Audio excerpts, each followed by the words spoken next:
الغيب ويقيمون الصلاة ومما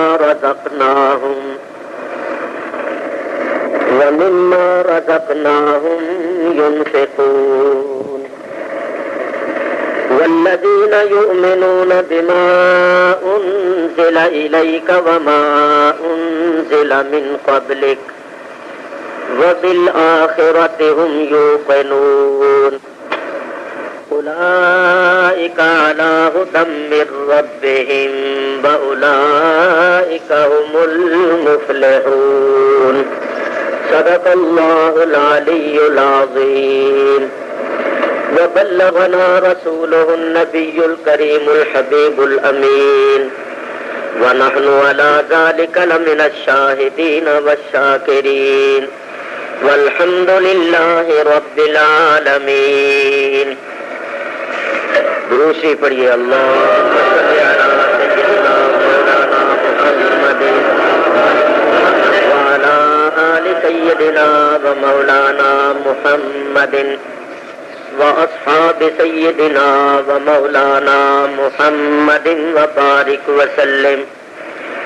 الصلاة والسلام عليك يا رسول الله الصلاة والسلام عليك يا حبيب الله الصلاة والسلام عليك يا رحمة للعالمين وعلى آلك وأصحابك يا شفيع المذنبين. حمد و صلات کے بعد میں نے آپ حضرات کے سامنے سورہ بقرہ کی 5 ابتدائی آیتیں تلاوت کی ہیں. ان 5 آیتوں میں اللہ تبارک و تعالی نے ان لوگوں کی صفات بیان فرمائی ہے جن کے واسطے قرآن ہدایت ہے. تو میں آپ حضرات کے سامنے ان متقی پرہیزگار لوگوں کی صفات بیان کروں گا جن کے واسطے قرآن کریم ہدایت ہے، اور آپ سن کر پھر اپنے آپ کا جائزہ لیں، اپنا محاسبہ کریں اور دیکھیں کہ وہ صفات آپ کے اندر موجود ہیں یا نہیں ہیں. اگر موجود ہو تو اللہ تعالیٰ سے استقامت مانگیں، اور اگر موجود نہ ہو تو ان صفات کو اپنے اندر پیدا کرنے کی کوشش کریں تاکہ ہمارا شمار ان لوگوں میں ہو جائے جن کے واسطے قرآن کریم ہدایت ہے. اور یہ آیتیں میں نے اس مناسبت سے بھی تلاوت کی ہیں کہ کل حضرت مولانا قاری محمد علی صاحب قبلہ کے مدرسے کا افتتاح ہو رہا ہے، تو وہاں بھی اسباق کا افتتاح ہوگا. تو یہ آیتیں بھی قرآن کریم کی افتتاحی آیتیں ہیں. تو یہ مناسبت بھی ہے کہ قرآن کریم کے شروع میں اللہ تبارک و تعالی نے کیا فرمایا ہے. دوسری بات یہ ہے کہ میرے متعلق میرے کرم فرماؤں نے جو کچھ فرمایا ہے کہ میں قائد اہل سنت ہوں یا امیر اہل سنت ہوں، تو آپ جانتے ہیں کہ قائد اہل سنت تو کوئی اور ہی ہے، اور میں نہ قائد اہل سنت ہوں اور نہ امیر اہل سنت ہوں، میں تو خادم اہل سنت ہوں. اور اسی پر ہی مجھے فخر اور ناز ہے، اور میری دعا ہے کہ اللہ تعالیٰ مجھے اہل سنت و جماعت کی خدمت کرنے کی توفیق عطا فرمائے. آپ کو معلوم ہے کہ شروع سے ہی میرا مسلک یہی رہا ہے، انہیں جانا انہیں مانا، نہ رکھا غیر سے کام، للہ الحمد میں دنیا سے مسلمان گیا. آج تک بد مذہبوں سے رابطہ نہیں کیا، نہ تعلق رکھا ہے اور نہ رکھنا ہے. بس جس کا کھاتے ہیں اسی کے گیت گائیں گے، اور اسی کے غلاموں کے ساتھ ہماری محبت ہے، اور انہی کی خدمت پر ہمیں فخر ہے. بہر صورت آپ حضرات بڑے سکون اور بڑے اطمینان کے ساتھ تشریف رکھیں اور تشریف رکھتے ہوئے سنیں. وما توفیقی الا باللہ العلی العظیم. اللہ تعالیٰ ارشاد فرماتا ہے الف لام میم. اس کا معنی اور مطلب و مفہوم حقیقی طور پر اللہ تعالیٰ جانتا ہے، اور اللہ تعالیٰ کے بتانے سے اس کا رسول جانتا ہے۔ یوں سمجھیے کہ اللہ تعالیٰ اور اس کے رسول صلی اللہ علیہ وسلم کے درمیان یہ اسرار ہیں، رموز ہیں، جن کی عام لوگوں کو خبر نہیں دی گئی۔ میان عاشق و معشوق رمزیز کرامن کاتبین ہم خبر نیز۔ آگے چلیے، اللہ تعالیٰ ارشاد فرماتا ہے ذالک الکتاب لا ریب فیہ، یہ وہی کتاب ہے جس میں کوئی شک و شبہ نہیں ہے۔ ذالک اس میں اشارہ ہے جو بعید کے لیے آتا ہے۔ حالانکہ قرآن کریم تو ہمارے پاس موجود ہے، ہم سے قریب ہے، بعید نہیں ہے، تو اللہ تعالیٰ نے بعید کا اسم جو اشارہ ہے اس کو کیوں استعمال فرمایا؟ آگا جو اس میں اشارہ قریب کے لیے آتا ہے وہ کیوں نہیں فرمایا؟ تو علماء کرام نے بڑی توجیہ فرمائی ہے کہ ذالک کا اس میں اشارہ بعید کا اس لیے فرمایا گیا کہ اگرچہ قرآن کریم ظاہری طور پر ہمارے قریب ہے، لیکن درجے اور مرتبے اور اپنے حقیقی مفہوم کے لحاظ سے بہت بلند ہے، ہمارے فہموں سے بھی بڑا ہے، اس لیے ذالک کا اس میں اشارہ قریب کا استعمال، اس میں اشارہ بعید کا استعمال کیا گیا ہے۔ لیکن اس سلسلے میں میں آپ کی خدمت میں عرض کروں کہ صاحب تفسیر حسینی حضرت علامہ مولانا معین کاشفی رحمت اللہ تعالی علیہ بڑے کامل اکمل بزرگ ہوئے، اور سلسلہ نقشبندیہ مجددیہ میں خواجہ خواجگان حضرت خواجہ عبید اللہ احرار رضی اللہ تعالیٰ عنہ کے خلیفے ہیں۔ انہوں نے ایک قول بیان فرمایا ہے، وہ بہت ہی دل کو بھاتا ہے اور وہ سمجھنے کے لیے بڑا آسان ہے۔ وہ کیا ہے؟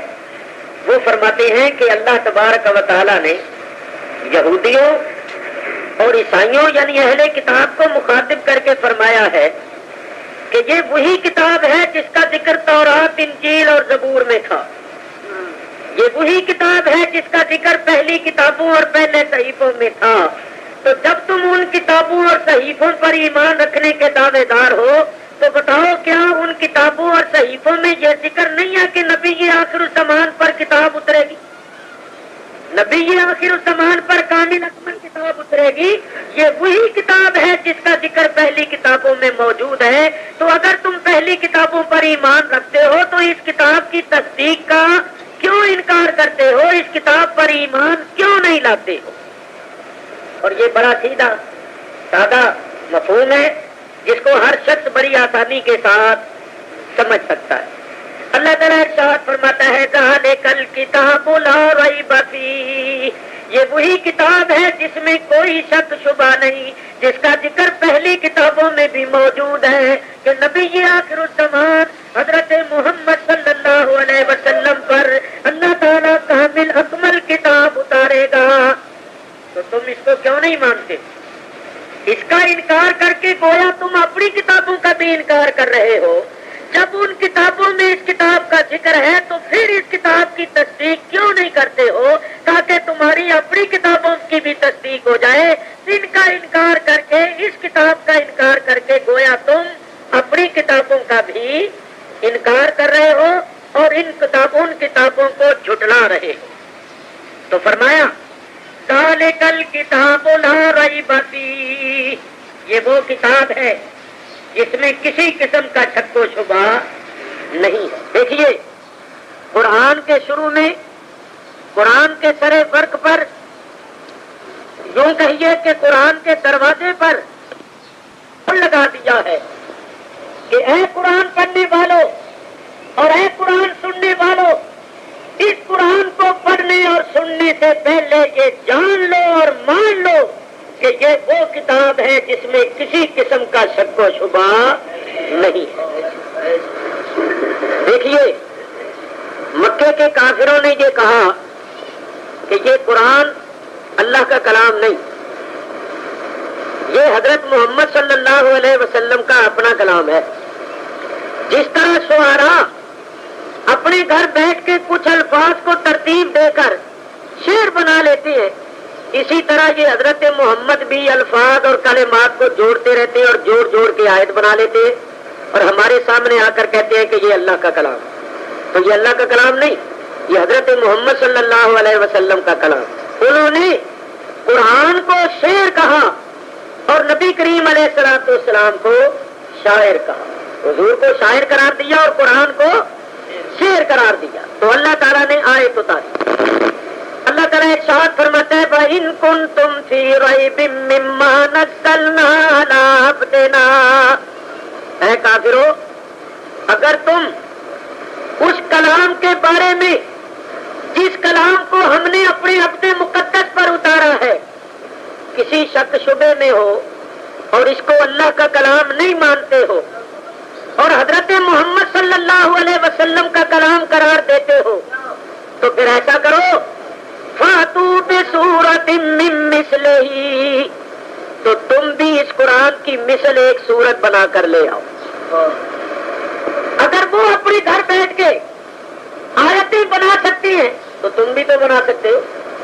تمہاری زبان بھی عربی ہے، ان کی زبان بھی عربی ہے، تمہیں بھی اپنی فصاحت اور بلاغت پر بڑا ناز ہے، تو تمہیں ہم یہ بھی اجازت دیتے ہیں وَدْعُوا شُهَدَاءَكُم مِّن دُونِ اللَّهِ إِن كُنتُمْ صَادِقِينَ.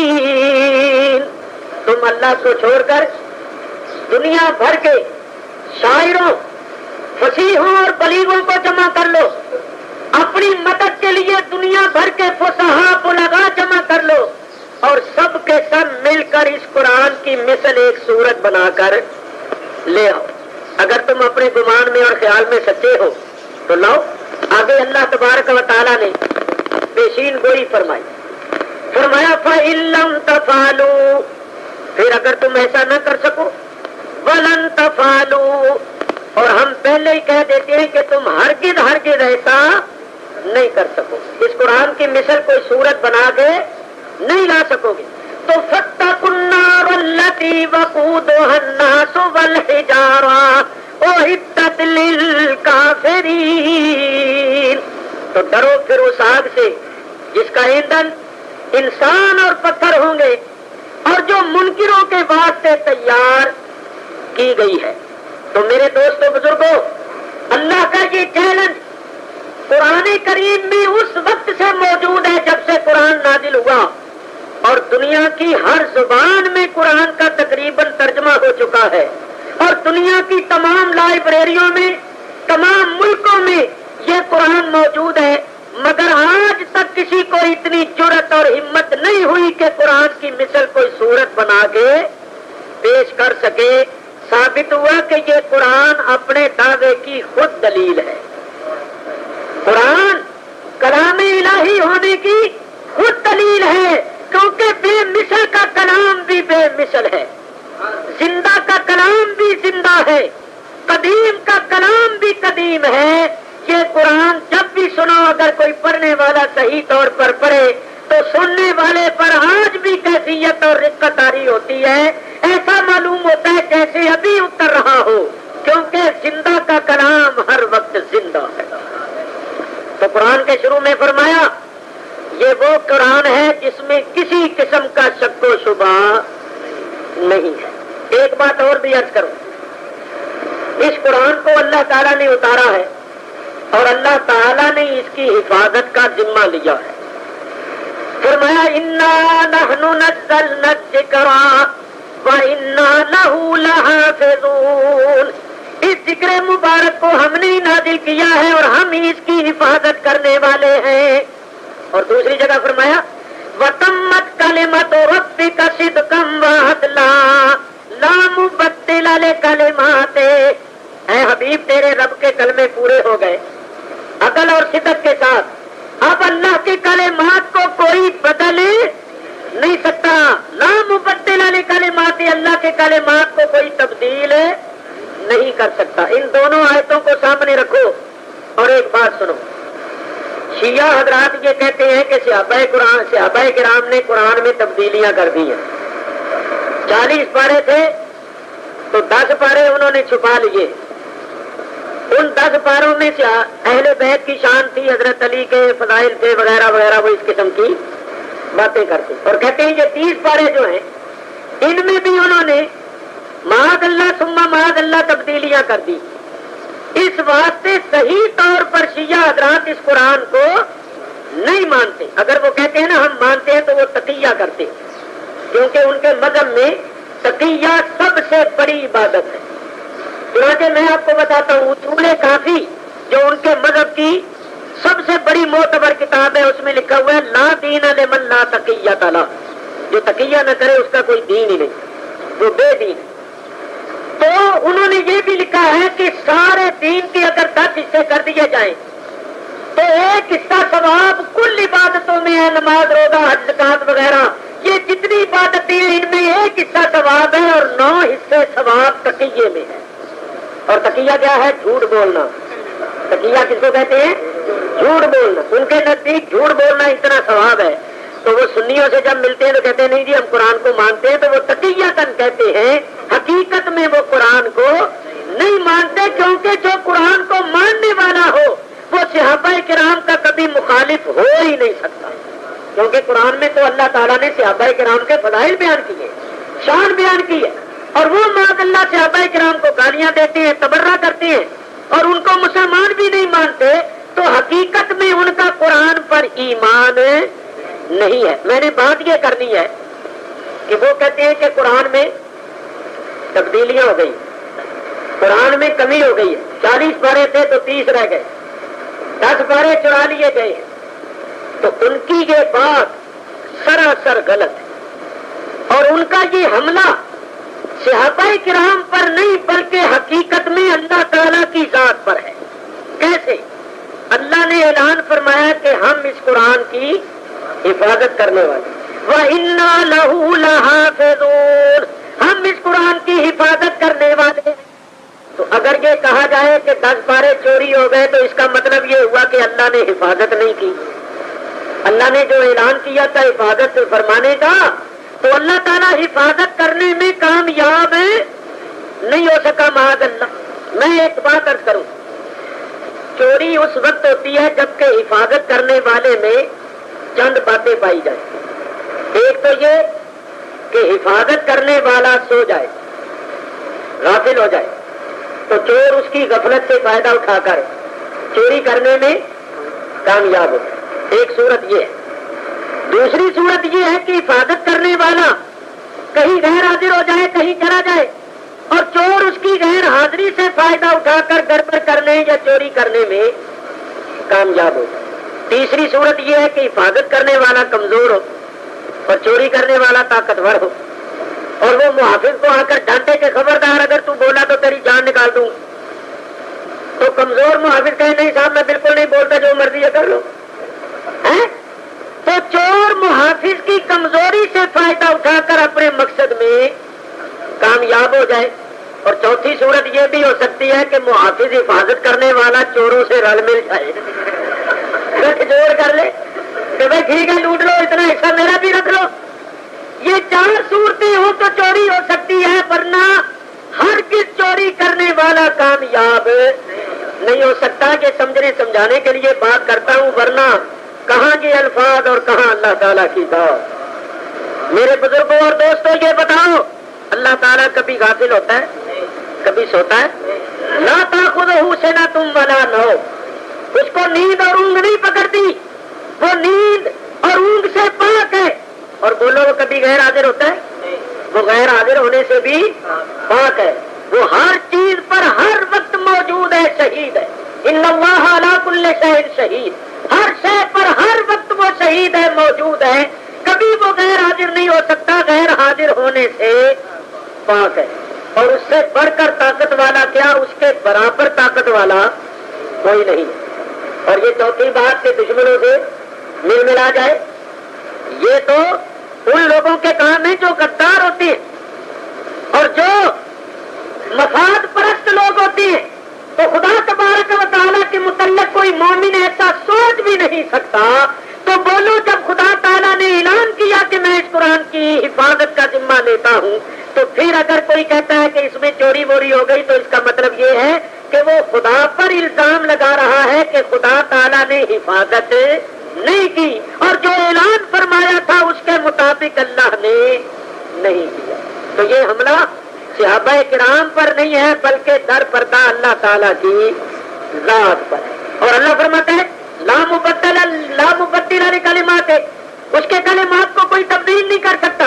اور یہ کہتے ہیں کہ اللہ کی کلمات کو تبدیل کر دیا گیا، قرآن میں تبدیلیاں ہو گئی، تو ان کا یہ کہنا اللہ کے فرمان کے خلاف. اگر ان کی بات صحیح مانی جائے تو اللہ کی بات غلط ہوتی اور اللہ کی بات کبھی غلط ہو نہیں سکتی، لہذا یہی کہنا پڑے گا کہ ان کی بات غلط. دیکھیے میں عرض کروں، اللہ تعالیٰ نے 3 چیزوں کی حفاظت کا ذمہ لیا ہے. ایک قرآن شریف، ایک نبی کریم علیہ الصلوۃ والسلام کی ذات، اور ایک بیت اللہ شریف. اللہ تعالیٰ نے ارشاد فرمایا اِنَّا نَحْنُ نَزَّلْنَا الذِّكْرَ وَإِنَّا لَهُ لَحَافِظُونَ. اس ذکر کو ہم نے ہی اتارا ہے اور ہم ہی اس کی حفاظت کرنے والے. اللہ نے قرآن کی حفاظت کا ذمہ لیا اور اس کی حفاظت کا ادنا کرشمہ میں آپ کو بتاؤں کہ آپ ایک قرآن کراچی کا چھپا ہوا لے لیجئے، ایک ملتان کا، لاہور کا، آگے راول پنڈی، پشاور، پھر آگے افغانستان کے چھپے ہوئے، ایران کے چھپے ہوئے، عراق کے، شام کے، فلسطین کے، عرب کے، دنیا بھر کے چھپے ہوئے قرآن کریم مختلف نسخے، مختلف ملکوں میں چھپے ہوئے نسخے جمع کر لیں اور ان کو ایک جگہ رکھ کے دیکھیں، الحمد سے لے کر والناس تک کسی میں ایک لفظ کی کمی بیشی نہیں ہو. ہے یہ اللہ تعالیٰ کی حفاظت کا ادنا کرشمہ ہے. ایک دوسری بات یہ ہے کہ 10-10, 12-12 سال کے بچے قرآن کے حافظ ہیں اور ہر سال اللہ تعالیٰ کی حفاظت کا کرشمہ جو ہے وہ دیکھنے میں آتا ہے کہ اس گئے گزرے دور میں بھی لاکھوں کی تعداد میں قرآن کے حافظ موجود ہیں جو ہر سال قرآن کریم سنا کر اللہ تعالیٰ کی حفاظت کے جلوے دکھاتے ہیں. انگریزوں نے، دین کے دشمنوں نے جب یہ منظر دیکھا کہ جگہ جگہ قرآن کے حافظ رمضان میں کھڑے ہوئے اور قرآن سنا رہے، تو انہوں نے اعتراف کیا کہ اس قرآن کو، اس کتاب کو کوئی دنیا میں نہیں مٹا سکتا، کوئی ختم نہیں کر سکتا. اگر چھاپے خانوں پر پابندیاں لگا دی جائیں گی، کاغذ نہیں دیے جائیں گے، چھپنا بند کر دیا جائے گا، تو یہ چیزیں تو ہو سکتی ہیں مگر دلوں سے کون محو کر سکتا ہے. یہاں تو لاکھوں حافظ موجود، یہ چیز تو سینہ بسینہ چلی آ رہی اور چلی جائے گی، اس کو کوئی ختم نہیں کر سکتا. اور میں آپ کو بتاؤں کہ سوائے قرآن شریف کے اور کوئی کتاب ایسی نہیں ہے جس کو اس طرح حفظ کیا جا سکے اور اس طرح سنایا جا سکے. اصل میں یہ بات کیا ہے؟ یہ اللہ تعالیٰ کی حفاظت کا کرشمہ ہے. اور یہ بھی دیکھیے، جو لوگ اس قرآن کے منکر ہیں اور اس قرآن کے متعلق کہتے ہیں کہ اس میں گڑبڑ جڑبڑ ہو گئی ہے، ان میں کوئی حافظ بھی نہیں ہوتا. یہ الگ بات ہے کہ وہ بعض لوگوں کو حافظ کہتے ہیں لیکن حقیقت میں ان میں کوئی حافظ نہیں ہوتا. یہ بارہا تجربہ کیا گیا ہے. چنانچہ ایک مرتبہ سیالکوٹ کے ضلع میں یہ بات ہوئی تو انہوں نے ایک سنی حافظ کو 1000 روپیہ دے کر تیار کیا اور کہا کہ تم کہہ دینا کہ میں شیعہ ہوں. چنانچہ جب وہ حافظ آیا تو بزرگان دین حضرت پیر سید جماعت علی شاہ صاحب محدث علی پوری رحمت اللہ علیہ نے اس کو سامنے بٹھا کر کہا کہ تو سنی ہے یا شیعہ ہے؟ پیسے چڑھے ہوئے تھے، انہوں نے کہا میں شیعہ. سید صاحب نے فرمایا کہ شیعوں کا یہ عقیدہ ہے، وہ صحابہ کرام کے متعلق یہ عقیدہ رکھتے ہیں، قرآن کے متعلق یہ عقیدہ رکھتے ہیں، تیرا بھی یہی عقیدہ ہے؟ تو پیسے جو چڑھے ہوئے اس نے کہہ دیا میرا بھی یہی عقیدہ ہے. یعنی پیسوں کی خاطر معاذ اللہ اس نے صحابہ کرام کو جس طرح وہ کہتے ہیں اسی طرح کہہ دیا. جب اس نے تبرہ ورہ کر دیا تو حضرت صاحب کو بڑا جلال اور غصہ آیا. فرمایا پھر پیر پھلانا پڑا اور وہ چل ہی نہیں سکا، اس کی زبان ہی نہیں کھلی.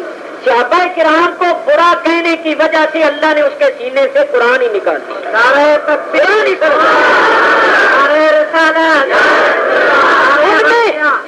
ان میں کوئی حافظ ہوتا ہی نہیں، ان کے سینوں میں قرآن جاتا ہی نہیں.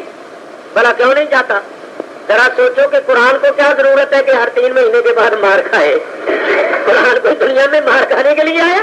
وہاں تو ہر وقت مکے چلتے ہیں، اب چھریاں بھی چلنے لگ گئی ہیں، تو قرآن کو کیا ضرورت ہے کہ وہ مار کھائے؟ اس لیے قرآن ان کے سینوں میں جاتا ہی نہیں، وہ کہتا یا اللہ میں دنیا میں مار کھانے نہیں آیا۔ اللہ اکبر، قرآن ان کے سینوں میں نہیں جاتا۔ اور دیکھو قدرت کا انتظام دیکھو، لوگ تو کہتے ہیں نا کہ یہ اہل بیت کی محبت میں پیٹتے ہیں، میں کہتا ہوں نہیں، تم سمجھے نہیں ہو، اہل بیت کی محبت کی یہ جگہ نہیں ہے کہ سینے پر مکے پڑے۔ جن سینوں میں اہل بیت کی محبت ہے وہ گویا ان کو یہ سزا ملتی ہے؟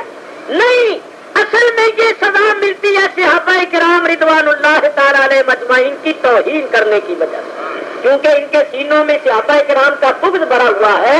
اس واسطے اللہ فرماتا ہے کوئی اور مارے گا تو اس کو پولیس والے پکڑ کے لے جائیں گے، تم خود ہی مارو تاکہ تمہیں سزا بھی ملتی رہے اور کوئی اور پکڑا بھی نہ جائے۔ اور جتنا بغض زیادہ ہوتا جاتا ہے اتنی سزا بھی بڑھتی جاتی ہے، سزا بھی بڑھتی جاتی ہے۔ تو اصل میں ان کو سزا ملتی ہے بغض صحابہ، ان سینوں میں چونکہ بغض بھرا ہوا ہے۔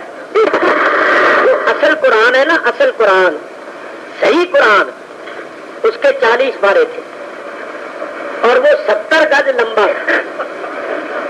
یہ میں کسی پر الزام نہیں لگا رہا، تقریر ٹائپ ہو رہی ہے، ان کی کتابوں میں لکھا ہوا ہے کہ اصل قرآن 70 گز لمبا، اور امام مہدی جو 12ویں امام ہے وہ اس قرآن کو لے کر ایک غار ہے جس کا نام ہے سرمن، اس کے اندر چھپے ہوئے، قیامت کے قریب وہ اصل قرآن کو لے کر آئیں گے۔ اس کا مطلب یہ ہوا کہ یہ زمانہ اصل قرآن سے خالی ہے، محروم ہے۔ اصل قرآن کو تو امام صاحب لے کر چھپے ہوئے ہیں۔ اور میں نے ایک شیعہ دوست سے یہ سوال کیا، میں نے کہا یہ بتاؤ کہ جب امام صاحب قرآن کو لے کر آئیں گے جو 70 گز لمبا ہے تو اس کو رکھو گے کون سے کمرے میں؟ کیونکہ 70 فٹ نہیں 70 گز ہے، اور 70 گز کے آپ 9 فٹ تو 210 فٹ تو وہ لمبا ہو گیا۔ تو اتنا لمبا قرآن اگر رکھو گے تو اس کی سائڈ پر بھی 2-3 فٹ تو خالی ہونے چاہیے، ورنہ آدمی گزرے گا کیسے؟ قرآن کے اوپر سے گزرا تو یہ تو قرآن کی توہین ہو جائے گی، تو 2-3 فٹ ادھر راستہ ہونا چاہیے، 2-3 فٹ ادھر راستہ ہونا چاہیے، تو 120 فٹ کا لمبا کمرہ کدھر سے لاؤ گے؟ کراچی میں تو پہلے مکان نہیں ملتے، تو کمی ہے ہوگی، اور اگر کسی کو ملتا بھی ہے تو زیادہ سے زیادہ 1000 گز پر 2000 گز پر وہ بنا لیتا ہے کمرہ۔ تو بھائی اتنے بڑے بڑے کمرے کدھر سے لائیں گے جس میں اس قرآن کو رکھے؟ اور لکھا ہے کہ وہ قرآن 70 گز لمبا اور اونٹ کی ران جتنا موٹا ہو۔ تو یہ سب من گھڑت باتیں ہیں۔ اصل میں آپ کو بتاؤں یہ بات کیا ہے؟ بات یہ ہے کہ عبداللہ بن سبا یہودیوں کا سرغنہ تھا۔ جب حضرت عمر فاروق نے ملک شام بیت المقدس تک سارا علاقہ فتح کر لیا تو یہودیوں کو بڑا دکھ ہوا، تو یہودیوں کا ایک ٹولہ منافقانہ طور پر مسلمان ہو گیا۔ اس ٹولے کا سرغنہ تھا عبداللہ بن سبا یہودی۔ اس نے اپنے یار دوستوں سے کہا کہ طاقت کے لحاظ سے تو ہم مسلمانوں سے بدلہ لے نہیں سکتے، مقابلہ نہیں کر سکتے، ان کو بڑی قوت بڑی شان و شوکت حاصل ہے، آؤ منافقانہ طور پر مسلمان ہو کر ان میں داخل ہو کر ان میں ایسی ایسی باتیں پیدا کر دیں کہ یہ آپس میں ہمیشہ لڑتے بھڑتے ہی رہے، ان کا اتحاد ختم ہو جائے اور ان کی فتوحات کا سلسلہ رک جائے۔ چنانچہ وہ ٹولہ جو ہزاروں کی تعداد تھا وہ منافقانہ طور پر مسلمانوں میں داخل ہو گئے۔ حضرت عثمان غنی کی شہادت، حضرت علی کی شہادت اور کربلا کے واقعات، گھر پردہ اسی ٹولے کا ہاتھ ہے، ساری شرارت اسی ٹولے کی تھی۔ حضرت عثمان کی شہادت ہوئی تو مسلمانوں میں تلوار چلنی شروع ہو گئی، اور ایسی تلوار چلی کہ آج تک وہ سلسلہ ختم نہیں ہوا اور مسلمان ایک پلیٹ فارم پر جمع نہیں ہوئے۔ کہ شاید کوئی یہ کہے کہ بھئی تورات انجیل زبور یہ بھی تو اللہ کی کتابیں تھی، یہ بھی تو آسمانی کتابیں تھی، ان کے اندر تبدیلیاں ہوئی یا نہیں ہوئی؟ ان کے اندر تغیر و تبدل ہوا یا نہیں ہوا؟ تو اگر تورات زبور انجیل میں تغیر و تبدل ہو سکتا ہے تو پھر تو آسمانی کتابیں تھی، وہ بھی تو اللہ کی کتابیں تھی، یہ بھی اللہ کی کتاب ہے۔ تو اس کا جواب میں عرض کرتا ہوں، اس کا جواب یہ ہے کہ پہلی کتابیں جو تھیں ان کی حفاظت کا ذمہ اللہ نے خود نہیں لیا تھا، ان کتابوں کی حفاظت کا اللہ نے ذمہ ان کو سونپا تھا جو ان قوموں کے علماء تھے. مثلا انجیل کی ذمہ داری سونپی تھی پادریوں کو اور تورات کی حفاظت کی ذمہ داری سونپی تھی یہودیوں کے راہبوں کو. یہ کہاں لکھا ہے؟ قرآن میں. اللہ تعالیٰ ارشاد فرماتا ہے بِمَسْتُحْفِظُوا مِنْ کِتَابِ اللَّهِ، اللہ کی کتابوں کی حفاظت تم کرو. اللہ نے ان کو محافظ بنایا، یہ ان کا امتحان تھا. تو ہوا کیا کہ جن کو اللہ نے محافظ بنایا تھا وہی چور بن گئے. انہوں نے پیسے لے کر اللہ کے حکام کو بدلنا شروع کر دیا. اللہ تعالیٰ نے آیتیں اتاری بلا تشتروا بآیاتی ثمنا قلیلا، دنیا کے تھوڑے داموں کے عوض اللہ کی آیتوں کو نہ بدلو، اللہ کی آیتوں کو نہ بیچو. یہ جو ہے تستبدلوا ہے کہ اللہ کی آیتوں کو نہ بدلو. تم پیسے لے کر اللہ کے حکم کے بیچ دیتے ہو، اللہ کے حکم کو بیچ دیتے ہو، حرام کو حلال اور حلال کو حرام بنا دیتے. تو پہلی کتابوں کی حفاظت کا ذمہ اللہ نے ان لوگوں کو سونپا تھا جو علماء تھے. جن قوموں کی طرف وہ کتابیں اتری تھی ان قوموں کے علماء کو اللہ نے محافظ بنایا. تو جن کو اللہ نے محافظ بنایا تھا وہی چور بن گئے. تو آپ حضرات سمجھ گئے پہلی کتابوں میں جو تبدیلیاں ہوئی کیوں ہوئی؟ بولو. اس لیے کہ ان کی حفاظت کا ذمہ اللہ نے نہیں لیا. قرآن میں تبدیلی اس لیے نہیں ہو سکتی کہ اس کی حفاظت کا ذمہ اللہ نے لیا ہے. اور اس میں حکمت کیا ہے آؤ میں بتاؤں. پہلی کتابوں میں جو تبدیلیاں ہوئی قرآن نے آ کر ان کو کھول کھول کے بیان کر دیا. جو جو تبدیلیاں انہوں نے کی قرآن نے آ کر اور نبی کریم علیہ الصلوۃ والسلام نے آ کر وہ بیان کر دیا، بتا دیا. چنانچہ اللہ فرماتا ہے قد جاءکم رسولنا یبین لکم کثیر مما تخفون من الکتاب، جو کچھ کتابوں میں تم چھپاتے تھے میرے رسول نے آ کر وہ کھول کر بیان کر دیا ہے. ذرا غور کرنا، پہلی کتابوں میں جو تبدیلیاں ہوئی تھی وہ قرآن نے اور صاحب قرآن نے آ کر بتا دی. تو اگر قرآن میں بھی تبدیلی ہوتی تو قرآن کے بعد نہ کسی کتاب نے آنا تھا نہ کسی رسول نے آنا تھا. کون بتاتا؟ قرآن کے بعد نہ کسی کتاب نے آنا تھا اور نہ کسی رسول نے آنا تھا. اس میں اگر تبدیلی ہوتی تو کون آ کر بتاتا؟ فرمایا میرے پیارے چونکہ قرآن کے بعد کسی کتاب نے نازل نہیں ہونا کسی رسول نے نہیں آنا، جس طرح تیری نبوت کا فیض قیامت تک جاری رہے گا، تیرے بعد کوئی نبی پیدا نہیں ہوگا، اسی طرح قرآن کی ہدایت بھی قیامت تک رہے گی. اس لیے اس کی حفاظت کا ذمہ میں خود لیتا ہوں.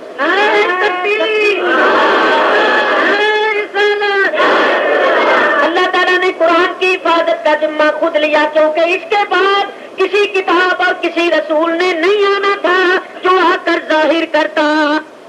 تو آپ حضرات سمجھ گئے کہ پہلی کتابوں میں تبدیلیاں کیوں ہو گئی تھی اور قرآن میں تبدیلی کیوں نہیں ہو سکتی. بس موٹی بات یہ ہے کہ پہلی کتابوں کی حفاظت کا ذمہ اللہ نے خود نہیں لیا تھا، اس کتاب کی حفاظت کا ذمہ اللہ نے خود لیا. اس میں تبدیلی نہیں ہو سکتی، کمی بیشی نہیں ہو سکتی. فرمایا ذالک الکتاب لا ریب فیہ، یہ وہ کتاب ہے جس میں کسی قسم کا شک و شبہ نہیں. ایک قرآن کی حفاظت کا ذمہ اللہ نے لیا اور دوسری کون سی چیز ہے؟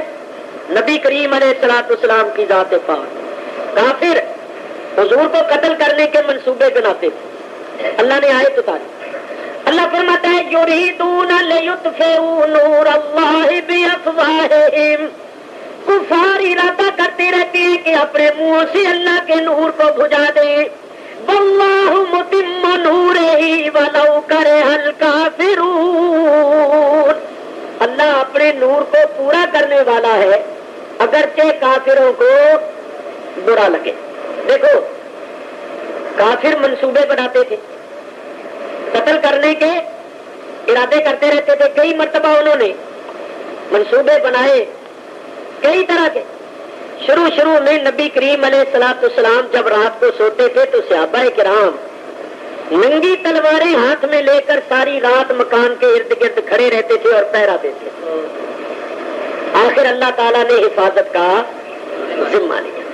اللہ نے فرمایا واللہ یعصمک من الناس، اے میرے حبیب اللہ تیری جان کو لوگوں سے بچائے گا، تیری جان کا محافظ میں ہوں، یہ کافر تجھے قتل نہیں کر، تجھے مار نہیں سکتے، میں تیری جان کو لوگوں سے بچاؤں گا، تیری جان کا محافظ میں ہوں۔ جب یہ آیت اتری حضور نے ان محافظ صحابہ کرام سے کہا جاؤ اپنے گھروں میں آرام کرو، اب اللہ تعالیٰ نے میری حفاظت کا ذمہ لیا، حضور نے ان کو ہٹا دیا۔ تو پھر دیکھو کافروں نے کتنے منصوبے بنائے مگر ان کا کوئی منصوبہ کامیاب نہیں ہوا، کیونکہ اللہ تعالیٰ نے حفاظت کا ذمہ لیا۔ تیسری چیز ہے بیت اللہ شریف۔ اللہ تعالیٰ نے خانے کعبے کو قیامت تک پیدا ہونے والے لوگوں کے واسطے ہدایت کا سر چشمہ بنایا ہے۔ فرمایا ان اول بیت وضع للناس للذی ببکۃ مبارکا وہدی للعالمین، ان اول بیت وہ پہلا گھر وضع للناس جو بنایا گیا لوگوں کے واسطے، للذی ببکۃ وہی ہے جو مکے میں ہے، مبارکا وہدی للعالمین وہ گھر بڑی برکت والا ہے اور سارے جہان کے لوگوں کے واسطے ہدایت کا سر چشمہ ہے۔ دیکھو قرآن کی شان ہے ذکر للعالمین، قرآن نصیحت ہے سارے جہان کے لوگوں کے واسطے، ذکر للعالمین، قرآن عالمین کے واسطے ذکر ہے، نصیحت ہے۔ نبی کریم وما ارسلناک الا رحمۃ للعالمین، حضور سارے جہانوں کے واسطے عالمین کے واسطے ہے۔ اور بیت اللہ شریف مبارکم وہدی للعالمین برکت والا ہے اور سارے جہان کے لوگوں کے واسطے ہدایت کا سر چشمہ ہے۔ تو دیکھو اگر بیت اللہ شریف کو کوئی ڈھا دیتا، کوئی ختم کر دیتا، تو پھر بعد میں آنے والے لوگوں کے واسطے وہ ہدایت کا سر چشمہ کیسے ہوتا؟ جب اس کا وجود ہی نہ رہتا، اس کو کوئی ختم کر دیتا تو بعد میں آنے والے لوگوں کے واسطے وہ ہدایت کیسے ہوتا؟ اور اللہ تعالیٰ نے اس کو ازل میں ہی ہدی للعالمین بنا دیا، سارے جہان کے لوگوں کے واسطے ہدایت کا سر چشمہ بنایا، تو اب ضروری تھا کہ سارے جہان کے لوگوں کے واسطے وہ ہدایت کا سر چشمہ رہے اور اس کا وجود رہے، تاکہ ہر دور کے لوگ اس سے فائدہ اٹھا سکیں اور اس کی ہدایت سے مالا مال ہو سکے۔ تو اللہ تعالیٰ نے بیت اللہ کی حفاظت کا بھی ذمہ لیا۔ تو آپ جانتے ہیں کہ جب ابرہہ بن سبال اشرم، جس کو ابرہ بادشاہ کہتے ہیں، وہ بیت اللہ شریف کو ڈھانے کے لیے آیا تھا، اس کے ساتھ 60,000 اور بعضوں نے لکھا کہ 1,00,000 فوج تھی اور 12 ہاتھی تھے، مست ہاتھی، ایسے ہاتھی کہ اگر ان کو چھوڑ دیا جائے تو وہ چنگھاڑتے ہوئے سینکڑوں کو اپنے پاؤں میں رونتے ہوئے آگے بڑھ جائیں اور تیروں تلواروں کا کوئی خیال ہی نہ کرے۔ 12 جنگی ہاتھی، مست ہاتھی، اور 60,000 یا 1,00,000 کا لشکر لے کر وہ بیت اللہ شریف کو ڈھانے کے لیے آیا۔ آپ نے بارہا یہ ذکر سنا ہوگا، اس وقت کیفیت یہ تھی کہ مکے کے سارے لوگ شہر سے باہر چلے گئے، کیونکہ اس بادشاہ نے کہا تھا کہ تم لوگ شہر خالی کر دو یا پھر میرے مقابلے پر آ جاؤ، یا شہر خالی کر دو۔ اگر شہر خالی کر دو گی اور کوئی ہمارا راستہ نہیں روکے گا، کوئی مزاحمت نہیں کرے گا، تو ہم صرف بیت اللہ شریف کو ڈھا کے چلے جائیں گے معاذ اللہ، اور اگر تم لوگوں نے کوئی مزاحمت کی یا مقابلہ کیا تو ہم تمہیں بھی ماریں گے، تمہارے گھروں کو بھی ڈھا دیں گے۔ تو مکے والوں نے خیال کیا کہ ہم اس بادشاہ کا مقابلہ کرنے کی طاقت نہیں رکھتے، کیونکہ ہم تو نہتے لوگ ہیں، تعداد میں تھوڑے، اور یہ پوری تیاری کر کے آیا، تو ہم اس کا مقابلہ تو کر نہیں سکتے۔ تو اگر ہم مقابلہ کریں گے ہماری جانیں بھی جائیں گی اور مقصد بھی حاصل نہیں ہوگا، ہمارے گھر بار بھی تباہ برباد ہو جائیں گے۔ تو انہوں نے شہر خالی کر، شہر چھوڑ کر سارے لوگ ادھر ادھر جا کر پہاڑوں میں عارضی طور پر آباد ہو گئے، اور شہر میں ایک آدمی بھی نہ رہا۔ حضرت عبد المطلب نبی کریم علیہ الصلوۃ والسلام کے دادا جان چند قریشی سرداروں کو لے کر بیت اللہ میں گئے اور بیت اللہ شریف کا غلاف پکڑ کے ڈھائی مار مار کے رو پڑے۔ اور روتے ہوئے اللہ کی بارگاہ میں دعا کی کہ یا رب العالمین ہم کمزور ہیں، اس ظالم بادشاہ کا مقابلہ کرنے کی طاقت نہیں ہے، یہ پوری تیاری ساز و سامان اور لشکر کے ساتھ آیا ہے، ہم تو کمزور ہیں مگر تو قادر و قدیر ہے۔ ہر گھر والا اپنے گھر کی حفاظت کرتا ہے، تو بھی اپنے گھر کی حفاظت کر اور اپنے گھر کے دشمنوں کو آج ایسا سبق دے کہ آئندہ تیرے اس گھر کی طرف کوئی ٹیڑھی نظر کر کے نہ دیکھے۔ اس طرح رو رو کے جب التجا اور فریاد کی تو حضرت عبد المطلب کی پیشانی میں نور محمدی صلی اللہ علیہ وسلم چمکا اور اس کی روشنی پڑی بیت اللہ کی دیواروں پر اور غلاف پر۔ حضرت عبد المطلب نے قریشی سرداروں سے کہا تمہیں مبارک ہو، میرے ماتھے میں اس نور کا چمکنا اور چمک کر کعبے کی دیواروں کو روشن کرنا، یہ دلیل ہے اس بات کی کہ یہ ظالم بادشاہ کعبے کو نہیں ڈھا سکے گا، کعبہ اسی طرح ہی روشن اور منور رہے گا۔ اور یہ نور جو میرے ماتھے میں چمکا ہے، اس نور کی برکت سے اللہ اس کعبے کو قائم رکھے گا۔ اللہ اکبر۔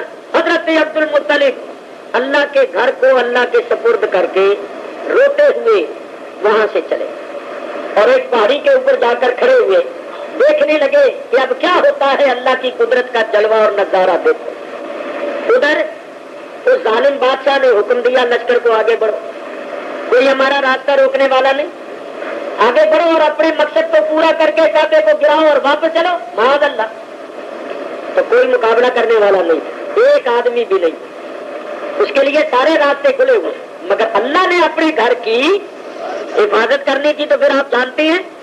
ادھر سے بادشاہ کا لشکر آگے بڑھا، ادھر سے اللہ نے اپنا لشکر بھیج دیا۔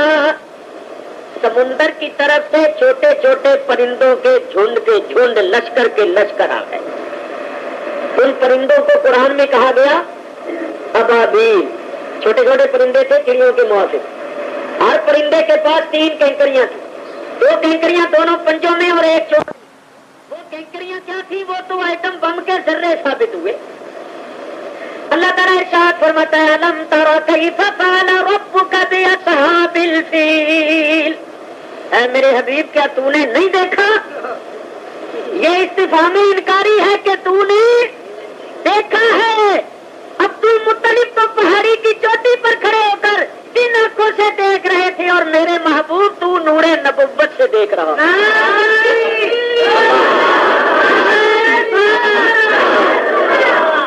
یہ واقعہ تو تھوڑا عرصہ پہلے ہوا، نبی کریم تو جب سے کائنات بنی ہے اسی وقت سے سب کچھ دیکھتے آ رہے۔ حضرت ابراہیم علیہ السلام کتنا عرصہ پہلے ہوئے اور ان کی لڑائی ہوئی نمرود کے ساتھ۔ اللہ تعالیٰ ارشاد فرماتا ہے الم ترى الى الذي حاج ابراہیم فی ربہ، اے میرے حبیب کیا تو نے اس کو نہیں دیکھا جو ابراہیم کے ساتھ لڑتا تھا اس کے رب کے بارے میں؟ ان آتاہ اللہ الملک، حالانکہ اللہ نے اس کو ملک دے رکھا تھا، یعنی نمرود جو ساری روئے زمین کا بادشاہ تھا وہ ابراہیم کے ساتھ لڑا، مناظرہ ہوا، آگ میں ڈالا، تو اللہ فرماتا ہے میرے حبیب کیا تو نے نہیں دیکھا؟ یعنی دیکھا ہے۔ اللہ فرماتا ہے الم تر کیف فعل ربک باصحاب الفیل، میرے حبیب کا تو نے نہیں دیکھا کہ تیرے رب نے ان ہاتھی والوں کا کیا حال کیا ہے؟ الم یجعل کیدہم فی تضلیل، کیا اللہ تعالیٰ نے ان کا وہ منصوبہ خاک میں نہیں ملایا؟ جو انہوں نے منصوبہ بنایا تھا بیت اللہ کو ڈھانے اور گرانے کا، اللہ نے اس کو غلط کر کے رکھ دیا، اس منصوبے کو خاک میں ملا دیا۔ اور کس طرح؟ وَأَرْسَلَ عَلَيْهِمْ طَيْرًا أَبَابِيلَ، اللہ نے ان پر ابابیل پرندے بھیج دیے، تو وہ پرندے کیا کرتے؟ ترمیہم بحجارۃ من سجیل فجعلہم کعصف مأکول، ان پرندوں نے کینکریاں برسا کے ابرہہ کے لشکر کو ایسا کر دیا جیسا کہ کھایا ہوا خوش ہوتا ہے۔ اللہ اکبر، دیکھیے وہ پرندے آ گئے، لشکروں کے لشکر ابرہہ کے لشکر پر آ کر چھا گئے، انہوں نے کینکریاں برسانی شروع کی، جس بے ایمان کے کینکری لگتی اس کے تن بدن میں آگ لگ اٹھتی۔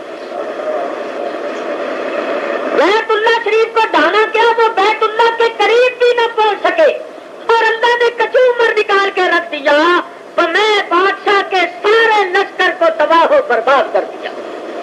مکے والوں کو اتنا مال غنیمت ملا اور سارے لشکر کا ساز و سامان کہ گھروں میں رکھنے کو جگہ نہیں، اور وہ بیت اللہ شریف کی ایک اینٹ کو بھی اپنی جگہ سے نہ ہٹا سکے، کیونکہ اللہ نے حفاظت کا ذمہ.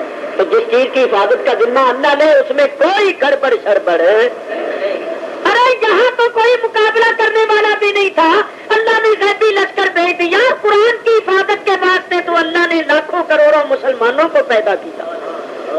کیسے ہو سکتا تھا کہ قرآن میں کوئی گڑبڑ شڑبڑ کر سکے؟ تو جو لوگ کہتے ہیں وہ در حقیقت اللہ پر الزام اور بہتان لگاتے ہیں.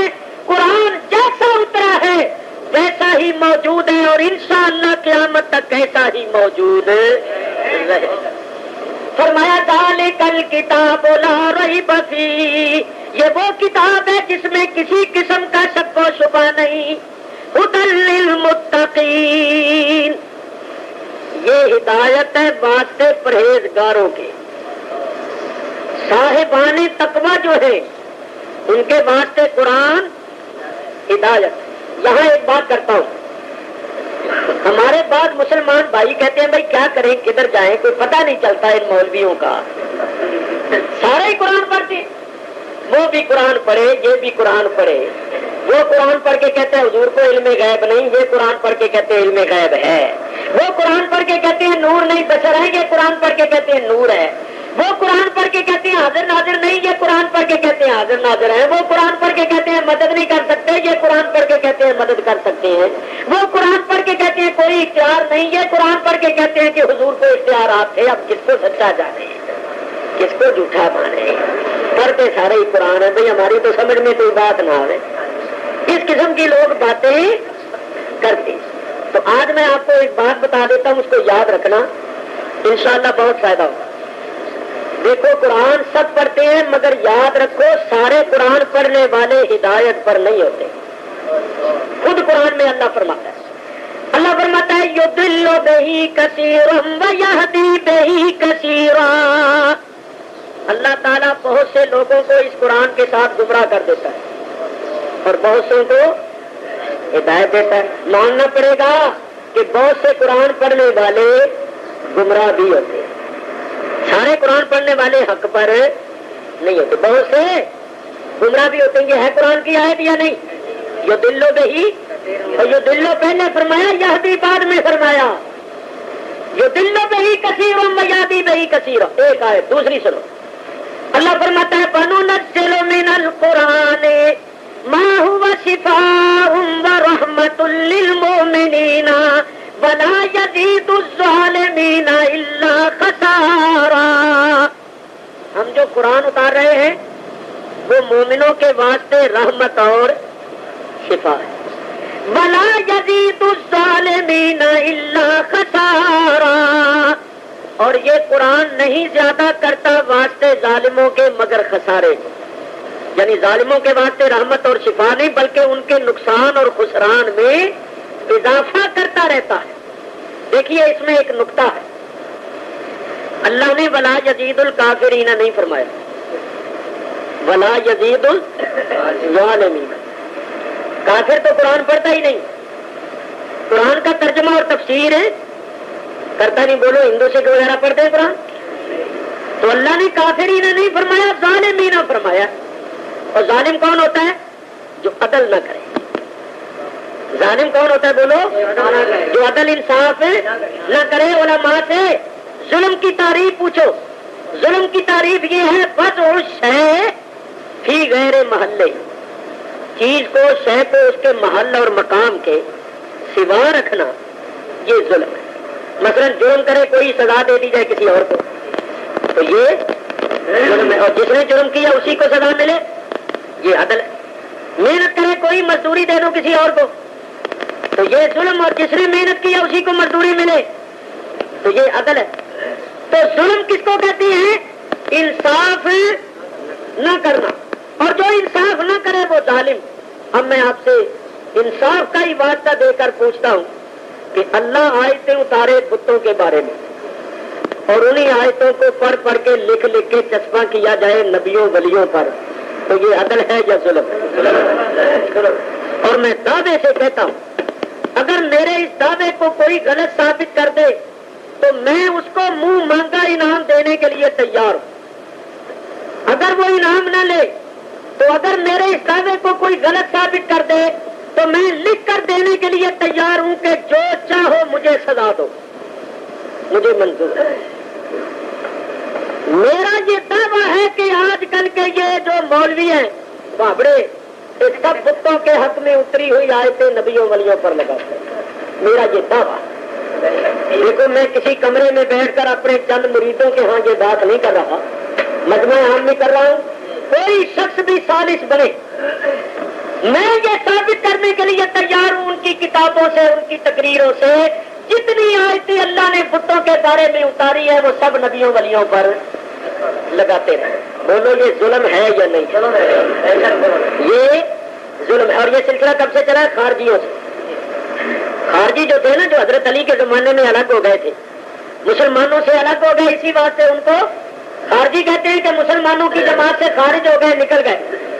وہ خارجی بڑے پکے نمازی تھے، بظاہر بڑے زاہد، بڑے متقی، بڑے پرہیزگار تھے، اور قرآن انہوں نے اپنے ساتھ رکھے ہوئے تھے، ماتھوں پر اتنے اتنے موٹے محراب پڑے ہوئے تھے، بڑے نمازی، بڑے زاہد تھے۔ وہ یہ کرتے تھے کہ کافروں کے حق میں اتری ہوئی آیتیں مومنوں پر لگاتے رہتے۔ یہ سلسلہ کہاں سے چلا ہے؟ صحیح بخاری میں حدیث ہے، حضرت عبداللہ ابن عمر رضی اللہ تعالیٰ عنہ فرماتے ہیں کہ یہ بدترین مخلوق ہے کہ جو آیتیں اللہ نے کافروں مشرکوں کے بارے میں اتاری ہیں یہ پڑھ پڑھ کے مومنوں پر لگاتے رہتے ہیں۔ آج کل کے مولویوں کا بھی یہی حال ہے کہ جو آیتیں بتوں کے حق میں اتری ہیں ان کو نبیوں ولیوں پر لگاتے رہتے ہیں، جو مشرکوں کے بارے میں اتری ہیں وہ ہم سنیوں پر جذبہ کرتے رہتے ہیں۔ تو ایمانداری سے بولو یہ عدل ہے یا ظلم ہے؟ تو ایسے ظالموں کے واسطے قرآن رحمت اور شفا نہیں۔ قرآن ان لوگوں کے واسطے رحمت اور شفا ہے جو عدل کرتے ہیں، جو انصاف کرتے ہیں، جو آیت بت کے بارے میں اتری ہے اس کو بت پر لگاتے ہیں، اور جو ولی کی شان میں اتری ہے اس کو نبی ولی پر لگاتے ہیں۔ جو عدل انصاف کرتے ہیں ان کے واسطے قرآن رحمت اور شفا ہے۔ رحمت اور شفا نہیں ہوتا، ان کے لیے ہوتا ہے جو عدل و انصاف کرتے ہیں اور تقوی و پرہیزگاری کا مظاہرہ کرتے ہیں۔ اب میں ایک بات آپ کی خدمت میں عرض کروں، یہ لوگ کہتے ہیں اللہ کے سوا کوئی ولی مددگار نہیں، یہاں سے کہیں مولوی آتے نہیں، کوئی 11ویں والا نہیں، کوئی 12ویں والا، اللہ کے سوا کوئی مدد لگے، تو یہ کہتے ہیں اللہ کے سوا کوئی ولی مددگار نہیں، اور پڑھتے ہیں قرآن کی آیت۔ تو میں آپ کو بتاتا ہوں، ادھر دھیان کرو، قرآن کی آیت ہے، اللہ فرماتا ہے وَمَا لَكُم مِّن دُونِ اللَّهِ مِن وَلِيٍّ وَمَا لَكُم، اور نہیں ہے واسطے تمہارے، مِن دُونِ اللَّهِ، من دون اللہ کا ترجمہ وہ کرتے ہیں اللہ کے سوا، پہلے ان کا ترجمہ دو، وَمَا لَكُم مِّن دُونِ اللَّهِ، نہیں ہے واسطے تمہارے اللہ کے سوا، من ولی، کوئی ولی۔ محاورہ ترجمہ یہ ہوگا کہ اللہ کے سوا تمہارا کوئی ولی نہیں۔ محاورہ ترجمہ کیا ہوگا کہ اللہ کے سوا تمہارا کوئی ولی نہیں۔ یہ وہ آیت پڑھتے ہیں اور کہتے ہیں اللہ کے سوا کوئی ولی، کوئی مددگار نہیں۔ اچھا، اگر آپ اس آیت کو اسی طرح مانیں اور یہ عقیدہ رکھیں کہ اللہ کے سوا کوئی ہمارا ولی، کوئی مددگار نہیں، تو قرآن کی دوسری آیت کا انکار ہوتا ہے۔ اللہ تعالیٰ ارشاد فرماتا ہے انما ولیکم اللہ ورسولہ والذین آمنوا الذین یقیمون الصلاۃ ویؤتون الزکاۃ وهم راکعون۔ انما حصر کا کلمہ کیا معنی اس کا؟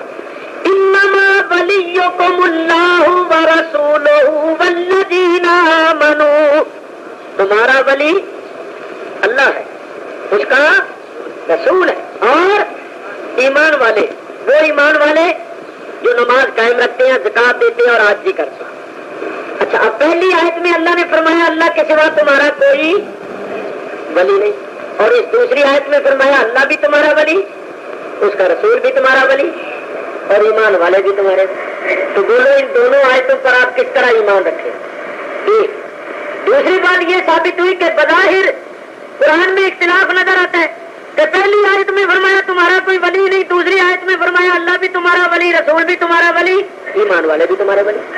تو یہ تو اختلاف ہو گیا، اور قرآن میں تو اختلاف ہے نہیں.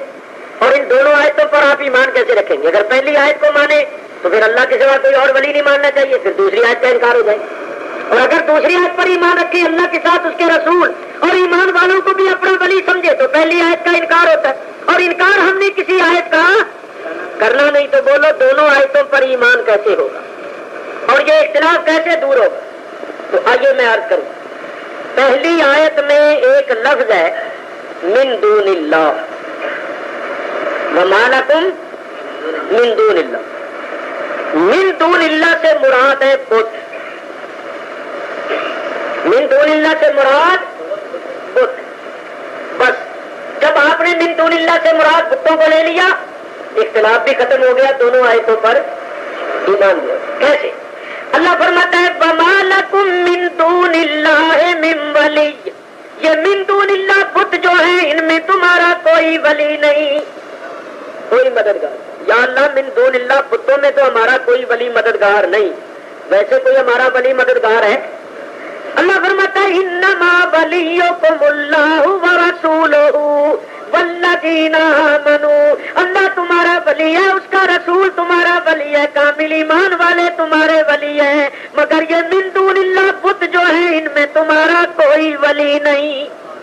کیوں بھائی اختلاف رہا؟ دونوں آیتوں پر ایمان ہو گیا یا نہیں؟ کب؟ جبکہ انصاف کیا. جو آیت بتوں کے بارے میں تھی اس کو بتوں پر لگایا، جو نبیوں ولیوں کے بارے میں ہے اس کو نبیوں ولیوں پر لگایا. جب عدل کیا، انصاف کیا، اختلاف بھی نہ رہا، دونوں آیتوں پر ایمان بھی ہو گیا. تو میرے دوستوں میں آپ کو بتاؤں کہ یہ من دون اللہ والی آیتیں جو اللہ نے بتوں کے بارے میں اتاری ہیں، یہ ان آیتوں کو لکھ لکھ کے پڑھ پڑھ کے نبیوں ولیوں پر چسپاں کرتے ہیں.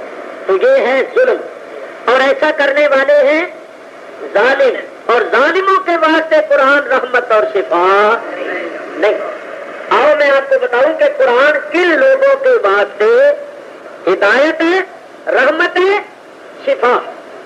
آپ سن چکے ہیں کہ رحمت اور شفا ہے واسطے مومنوں، اور جو مومن ہے وہ عادل ہے. ظالم جو ہوتا ہے وہ مومن نہیں ہوتا. مومن کی صفت، مومن کی شان ظلم کرنا نہیں. مومن ظالم نہیں، مومن ظلم نہیں کرتا، مومن عدل و انصاف کرتا ہے. تو میرے دوستوں بزرگوں دیکھو کہ قرآن کن لوگوں کے واسطے ہدایت. اللہ نے فرمایا ھدی للمتقین، یہ قرآن ہدایت ہے، واسطے قرآن رحمت ہے. ان متقیوں کی کیا صفتیں اور کیا نشانی سن کر پھر میں اور آپ ہم سب اپنی گریبانوں میں منہ ڈال کے دیکھیں کہ کیا یہ نشانیاں، کیا یہ صفتیں ہمارے اندر موجود ہیں. اگر موجود ہو تو ہم اللہ کا شکر کریں اور اللہ سے استقامت میں کہ یہ نشانیاں موجود ہی رہیں، اور اگر نہ ہو تو اپنے اندر ان نشانیوں کو پیدا کرنے کی کوشش کریں. تو ذرا دھیان سے سننا. اللہ فرماتا ہے ھدی للمتقین، یہ قرآن ہدایت ہے واسطے متقین کے، پرہیزگاروں کے. کون ہے پرہیزگار؟ الذین یؤمنون بالغیب، وہ ایمان رکھتے ہیں غیب پر. ایک نشانی تشریح بعد میں کروں. الذین یؤمنون بالغیب، وہ غیب پر ایمان رکھتے. ایک وَيُقِيمُونَ الصَّلَاةَ، اور نماز قائم رکھتے. دو وَمِمَّا رَزَقْنَاهُمْ يُنْفِقُونَ، اور ہمارے دیے ہوئے رزق میں سے خرچ بھی کرتے رہتے، زکات دیتے ہیں، صدقات خیرات دیتے رہتے. تین اور آگے اللہ تعالیٰ ارشاد فرماتا ہے وَالَّذِينَ يُؤْمِنُونَ بِمَا اے محبوب جو کچھ آپ پر اترا ہے اس پر بھی ایمان رکھتے. 4 وما انزل من قبلک، اور جو آپ سے پہلے اترا ہے اس پر بھی ایمان رکھتے. 5 وبالآخرۃ ھم یوقنون، اور وہ آخرت پر یقین رکھتے. 6 اولئک علی ھدی من ربہم، یہ لوگ اپنے رب کی طرف سے ہدایت پر ہیں. واولئک ھم المفلحون، اور یہی لوگ فلاح پانے والے. تو بھائی متقی لوگوں کی نشانیاں اللہ نے کتنی بیان فرمائی ہیں یہاں؟ 6. اب 6 کی میں تشریح کرتا ہوں اور کوشش کروں گا کہ 6 کی تشریح کر سکوں، نہیں تو جتنی ہو سکے. سب سے پہلی بات فرمایا الذین یؤمنون بالغیب، ان متقی پرہیزگار لوگوں کی نشانی جن کے واسطے قرآن ہدایت ہے. پہلی نشانی یہ ہے کہ وہ غیب پر ایمان رکھتے. یہ بات بڑی توجہ سے سننا ہے، اس میں بہت بڑا مسئلہ حل ہوگا انشاءاللہ. الذین یؤمنون، وہ ایمان رکھتے بالغیب، غیب پر. ایمان کس کو کہتے ہیں؟ ایمان نام ہے تصدیق قلبی کا. ٹھیک ہے، یہاں علماء کرام بیٹھے ہوئے ہیں، وہ میری بات کی تائید تصدیق کرتے گئے، اگر غلط ہو تو مجھے بتا دیں. ایمان نام ہے تصدیق قلبی کا. دل سے تصدیق ہوتی ہے، زبان سے اقرار ہوتا ہے. اور اگر صرف زبان پر اقرار ہو، دل میں تصدیق نہ ہو تو وہ مومن نہیں بلکہ منافق ہے. تو اصل میں ایمان نام ہے تصدیق قلبی کا، دل سے تصدیق کرنا، یہ ایمان ہے. تو اللہ فرماتے ہیں الذین یؤمنون بالغیب، متقیوں کی پہلی نشانی یہ ہے کہ وہ غیب کی تصدیق کرتے. کیونکہ ایمان نام ہے نا تصدیق کا، تو کیا معنی کرو گے کہ متقی وہ ہیں جو غیب کی تصدیق کرتے. اچھا اب یہ بتائیے کہ تصدیق پہلے ہوتی ہے یا علم؟ علم پہلے ہوتا ہے. جب تک کسی چیز کا علم نہ ہو اس کی تصدیق نہیں ہو سکتی. مثلا کسی مفتی صاحب کے پاس کوئی صاحب آ جائے اور کہے کہ جناب مفتی صاحب ایک مسئلے کی تصدیق کر دیجیے، تو مفتی صاحب کہیں بھی کون سا مسئلہ؟ وہ کہے جی مسئلہ تو مت پوچھو پر تصدیق کر دو. تو بولو مفتی صاحب تصدیق کریں گے؟ کہیں گے بھی پہلے مسئلہ میرے سامنے پیش کرو، وہ میرے علم میں آئے گا، اگر تصدیق کے قابل ہوگا تو میں تصدیق کروں گا. کوئی عدالت میں مجھے اسٹیٹ کے پاس جج کے پاس چلا جائے، جناب ذرا تصدیق فرما دیجیے، وہ کہیں کس بات کی تصدیق آ رہی؟ بات تو کوئی نہیں، بس تصدیق کر دو. تو تصدیق کرے گا. موٹی عقل والا بھی سمجھ سکتا ہے کہ تصدیق کے لیے علم کا ہونا ضروری ہے. جس بات کا انسان کو علم ہی نہیں ہوگا اس کی تصدیق کیا کرے گا؟ ایمان نام ہے تصدیق کا، اور متقیوں نے تصدیق کرنی ہے غیب کی، اور تصدیق کے لیے علم کا ہونا ضروری ہے. جب تک علم نہ ہو تصدیق ہو نہیں سکتی. تو حضرات سنو، اللہ فرماتے ہیں الذین یؤمنون بالغیب، متقیوں کی پہلی نشانی یہ ہے کہ وہ غیب کی تصدیق کرتے ہیں، اور تصدیق کے لیے علم کا ہونا ضروری ہے. تو میں پوچھتا ہوں اگر متقیوں کو غیب کا علم ہوتا ہی نہیں تو وہ تصدیق کس کی کرتے ہیں؟ اگر ان کو غیب کا علم ہی نہیں تو جس چیز کا ان کو علم ہی نہیں اس کی وہ تصدیق کیسے کرتے؟ جس چیز کا علم ہی نہیں اس کے وہ مصدق کیسے ہو سکتے؟ تو یہ لوگ تو کہتے ہیں حضور کو علم غیب نہیں، میں کہتا ہوں متقی نہیں بنتا جب تک اس کو غیب کا علم نہ ہو. یہ تو پہلی نشانی میں ہی کٹ گئے سارے. نعرہ تکبیر، یہ تو پہلی نشانی میں ہی خارج ہو گئے ہیں، خارجی ہو گئے. پہلی نشانی دیکھ لو، غور کرو. اللہ تعالیٰ ارشاد فرماتے ہیں ھدی للمتقین الذین یؤمنون بالغیب، یہ قرآن ہدایت ہے واسطے متقیوں کے، وہ متقی جو غیب کی تصدیق کرتے ہیں.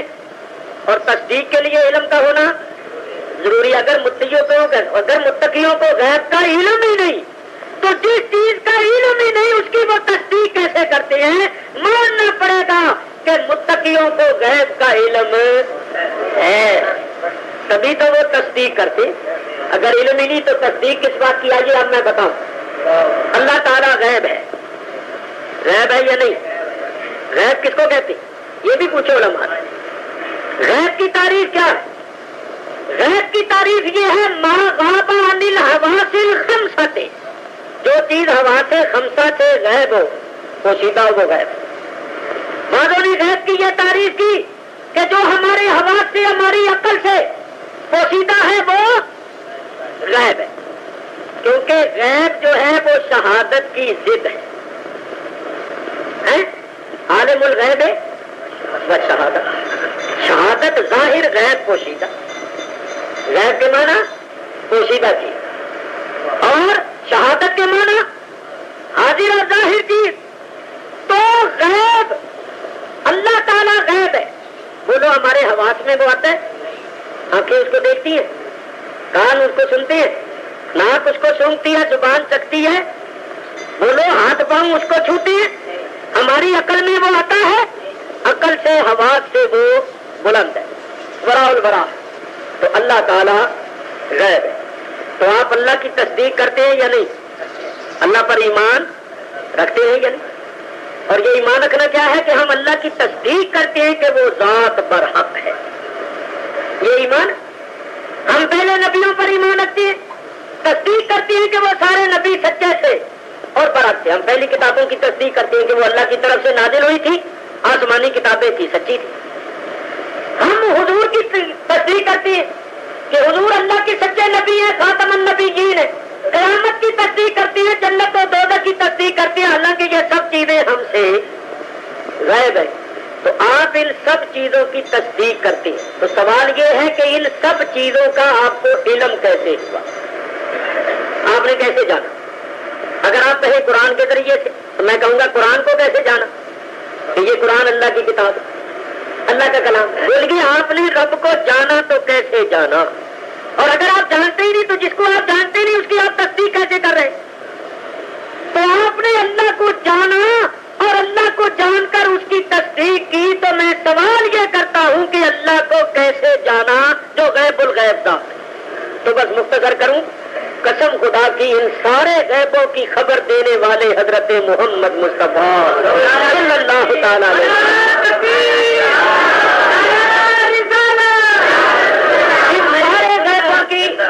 ان سارے غیبوں کی خبر دینے والے، ان سارے غیبوں کے بتانے والے نبی کریم علیہ الصلوۃ والسلام ہیں. قرآن پڑھو. اللہ تعالیٰ ارشاد فرماتے ہیں وما هو علی الغیب بضنین، میرا وہ رسول غیب کے بتانے میں بخل نہیں کرتا. وما ہوا اور نہیں ہے وہ رسول علی الغیب، اوپر غیب کے، بضنین بخیل. اللہ فرماتا ہے میرا محبوب غیب کے بتانے میں بخل نہیں کرتا. بولو بخیل کس کو کہتے ہیں؟ بخیل اس کو کہتے ہیں جس کے پاس مال ہو اور خرچ نہ، جس کے پاس ہو ہی کچھ نہ، اس کو بخیل کہتے ہیں. اس کو تو فقیر کہتے ہیں، اس کو تو کلاس کہتے ہیں، مفلس کہتے ہیں.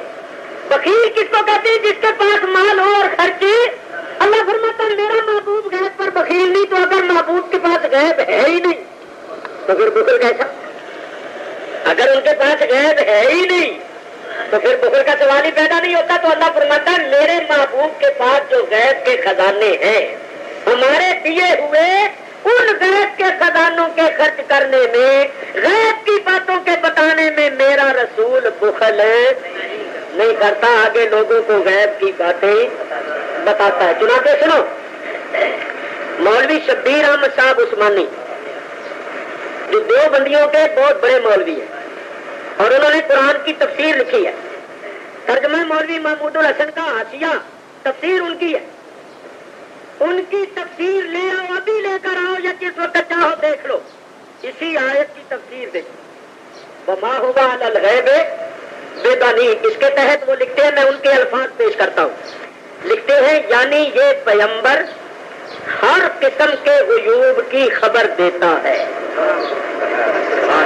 یعنی یہ پیغمبر ہر قسم کے غیوب، لفظ یاد رکھنا، غیوب جمع ہے غیب کی، اور اس پر لفظ لگا ہوا ہے ہر قسم.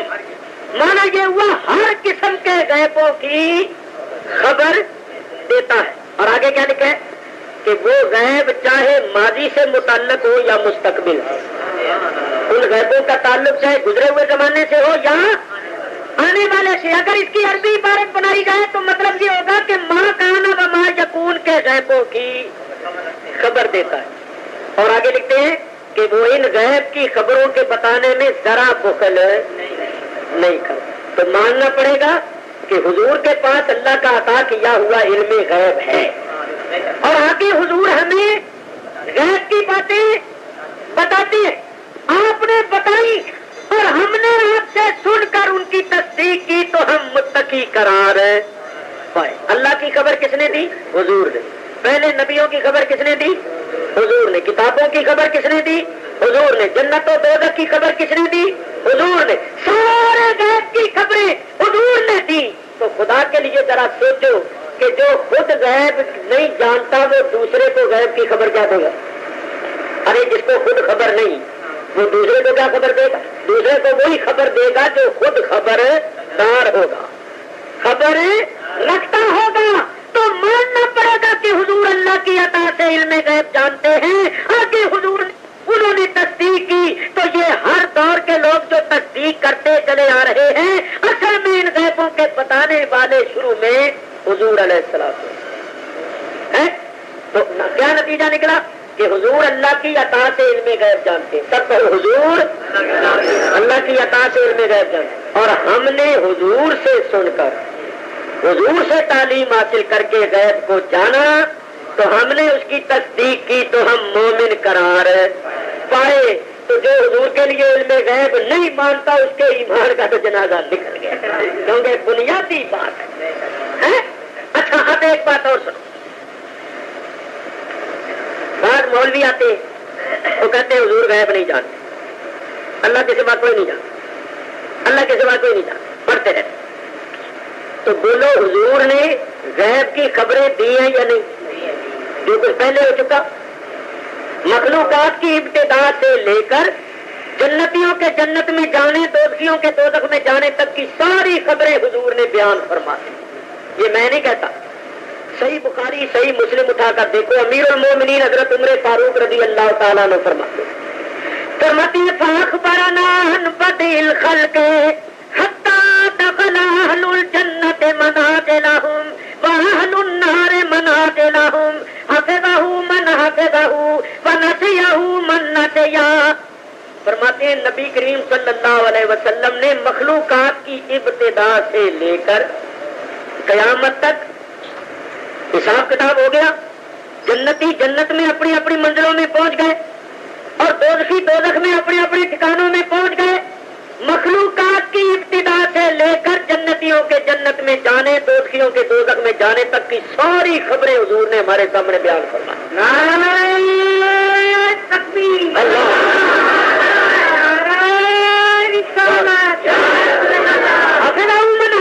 جس نے یاد رکھا وہ نسیہ من نسیہ، جو بھول گیا تو بھول گیا. حضور نے سب کچھ بیان فرما دیا. چنانچہ حضرت حذیفہ فرماتے ہیں حضور کے بعد اگر کوئی واقعہ ہوتا تھا تو ہمیں یاد آ جاتا تھا کہ اس کو تو حضور نے پہلے بیان فرما دیا. ہونے والے واقعات کو ہم دیکھ کر سمجھ لیتے تھے کہ یہ تو حضور نے بیان فرمایا تھا ہمارے سامنے. حضور نے سب کچھ بیان فرمایا، یہاں تک کہ قیامت تک ہونے والے سارے واقعات بیان فرمائے کہ میرے پاس 30 دجال ہوں گے جو نبوت کا دعویٰ کریں گے، 300 کے قریب فتنہ پرور ہوں گے جو میری امت میں فتنے پیدا کریں گے. فرمایا کہ ایسے عورتیں ایسا ایسا لباس پہنیں گی، باریک لباس ہوگا، لباس پہن کے بھی وہ ننگی ہوں گی، سروں پر بال اس طرح کے رکھیں گی جیسے اونٹوں کے کوہان ہوتے. فرمایا ایسا ہوگا، خانے کعبے کو ڈھانے کے لیے لوگ آئیں گے، ان کی شکلیں ایسی ہوں گی، چپٹے ناک ہوں گے، چوڑے منہ ہوں گے، آنکھیں چھوٹی چھوٹی ہوں گی، اور ان کے ہاتھوں میں وہ اوزار ہوں گے. سرکار فرماتے ہیں اتنا بڑا لشکر ہوگا کہ جو آگے ہوگا وہ بیت اللہ شریف کے پاس ہوگا اور جو پیچھے ہوگا وہ جدہ شہر سمندر کے کنارے پر ہوگا. درمیان میں سارا میدان لشکر سے بھرا ہوا ہوگا. حضور فرماتے ہیں میں ابھی سے اس لشکر کو دیکھ رہا ہوں کہ ہاتھوں میں اوزار پکڑے ہوئے آ رہے ہیں. حضور نے فرمایا دجال آئے گا، جبل احد کے پاس کھڑا ہو کر کہے گا کہ یہ احمد کا شہر ہے، آگے بڑھنے کی کوشش کرے گا، فرشتے اس کو روک دیں گے. اس وقت مدینے 4 منافق ہوں گے جو مدینے سے نکل کر دجال کے ساتھ مل جائیں. ساری خبریں قیامت تک حضور نے بیان فرما دی. جو میں بات کرنا چاہتا ہوں وہ غور سے سننا. اب یہ کہتے ہیں اللہ کے سوا کوئی نہیں جانتا ہے, اللہ کے سوا, اور ادھر حضور غیب کی خبریں بیان کر رہے ہیں. تو ان کی بات غلط ہو گئی. اور آپ کہیں گے کہ ان کی اپنی بات تو نہیں ہے, تو قرآن پڑھتے تو آپ قرآن کی آیت پڑھ کے پھر مسئلہ آتا ہے. یہ آیت کون سی پڑھتی ہے؟ لا يعلم من في السماوات والارض الغیب الا اللہ. زمین و آسمان میں جتنے ہیں ان میں اللہ کے سوا کوئی غیب نہیں جانتا. لا يعلم کوئی نہیں جانتا, لا يعلم بار بار یہی آیت پڑھیں, اللہ کے سوا کوئی نہیں جانتا.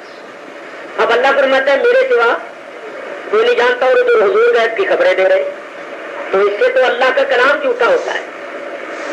کیسے ایک شخص یہاں کھڑا ہو کے کہے کہ میرے سوا کوئی انگریزی نہیں جانتا, سمجھانے کے لیے بات کر. ایک شخص کھڑا ہو کے مجمع میں دعویٰ کرے کہ میرے سوا کوئی انگریزی نہیں جانتا, اور ادھر اٹھ کر کوئی صاحب انگریزی بولنا شروع کر دے, تو بولو نتیجہ کیا نکلے گا؟ لوگ کہیں گے اس نے غلط کہا. یہ کہتا ہے میرے سوا کوئی نہیں جانتا, اگر اس کے سوا کوئی نہیں جانتا تو وہ کیوں بول رہا ہے؟ تو اس کی بات غلط ہو جائے گی یا نہیں؟ بلا تشبیہ اللہ فرماتا ہے میرے سوا کوئی نہیں جانتا اور ادھر حضور خبریں دے رہے ہیں. تو جب اللہ کے سوا جانتا ہی کوئی نہیں تو حضور کیسی خبریں دے رہے ہیں؟ ہاں میں تمہیں بتاؤں, اللہ جو فرماتا ہے میرے سوا کوئی نہیں جانتا تو اس کا مطلب یہ ہے کہ ذاتی طور پر, حقیقی طور پر خود بخود میرے سوا کوئی نہیں جانتا. ہاں وہ جانتے ہیں جن کو میں عطا فرماؤں. تو اس آیت میں ذاتی طور پر جاننے کا بیان ہے. اللہ فرماتا ہے ذاتی طور پر نہیں جانتا ہوں, کوئی اور نہیں جانتے. آگے وہ جانتے ہیں جن کو میں نے علم غیب عطا کیا. تو آئیے اللہ سے پوچھے کہ یا رب العالمین ذاتی طور پر حقیقی طور پر تو ہی جاننے والا ہے, مگر تو نے کسی کو آگے عطا کیا؟ اللہ فرماتا ہے عالم الغیب فلا یظہر علی غیبہ احدا الا من ارتضی من رسول.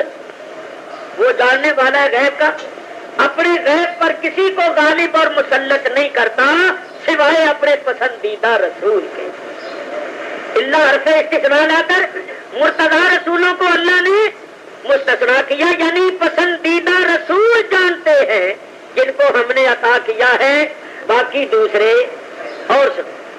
اللہ فرماتا ہے ما کان اللہ لیطلعکم علی الغیب ولکن اللہ یجتبی من رسلہ من یشاء. اللہ کی یہ شان نہیں کہ ہے عام لوگوں تمہیں غیب کا علم دے دے. ہاں وہ غیب کا علم دینے کے واسطے اپنے رسولوں کو چن لیتا ہے, اور جن کو چن لیتا ہے ان کو عطا فرماتا ہے. تو وہ بھی آیت حق ہے, مگر اس میں ہے ذاتی طور پر جاننے کا بیان. اللہ فرماتا ہے ذاتی طور پر جاننا یہ میری شان ہے, میرے سوا کوئی نہیں جانتا. ذاتی طور پر خود بخود بغیر کسی کے بتانے کا نہیں جانتا ہوں, آگے وہ جانتے ہیں جن کو میں بتاتا ہوں, تعلیم دیتا ہوں, عطا کرتا ہوں. اور خدا کی قسم ہمارا یہی عقیدہ ہے کہ نبی کریم اللہ کی عطا سے جانتے ہیں, اللہ کی تعلیم سے جانتے ہیں, ذاتی طور پر نہیں جانتے. ذاتی طور پر جاننا یہ اللہ کی شان. لیکن آپ حیران ہوں گے کہ ان کی کتاب دیکھو تقویۃ الایمان, اس میں لکھا ہے کہ اللہ کا دیا ہوا مانے تو بھی مشرک. ان کدھر جائیے, انہوں نے تو سارے ہی رستے بند کر دیتے ہیں, ہر پاسے شرک ہی شرک کر دیتا ہے. اگر میں آپ کو بتاؤں ان کی بات بالکل غلط ہے. صحیح بخاری میں حدیث ہے, حضور فرماتے ہیں مجھے اپنی امت سے شرک کا خوف نہیں. حضور فرماتے ہیں مجھے اپنی امت سے شرک کا اندیشہ اور خوف نہیں, میری امت شرک نہیں کرے گی. ہاں مجھے اس بات کا خوف اور اندیشہ ہے کہ دنیا کی طرف مائل ہو کر اللہ کی یاد سے غافل ہو جائیں گے. اور وہی بات ہو رہی آج, ساری دنیا کے مال کے پیچھے پڑی. اللہ کی یاد ذکر اذکار سے غافل ہے اور دنیا کے مال کے پیچھے لگے ہوئے. تو حضور تو فرماتے ہیں مجھے اپنی امت سے شرک کا خوف ہے نہیں, میری امت شرک نہیں کرے گی, حق واضح ہو چکا ہے.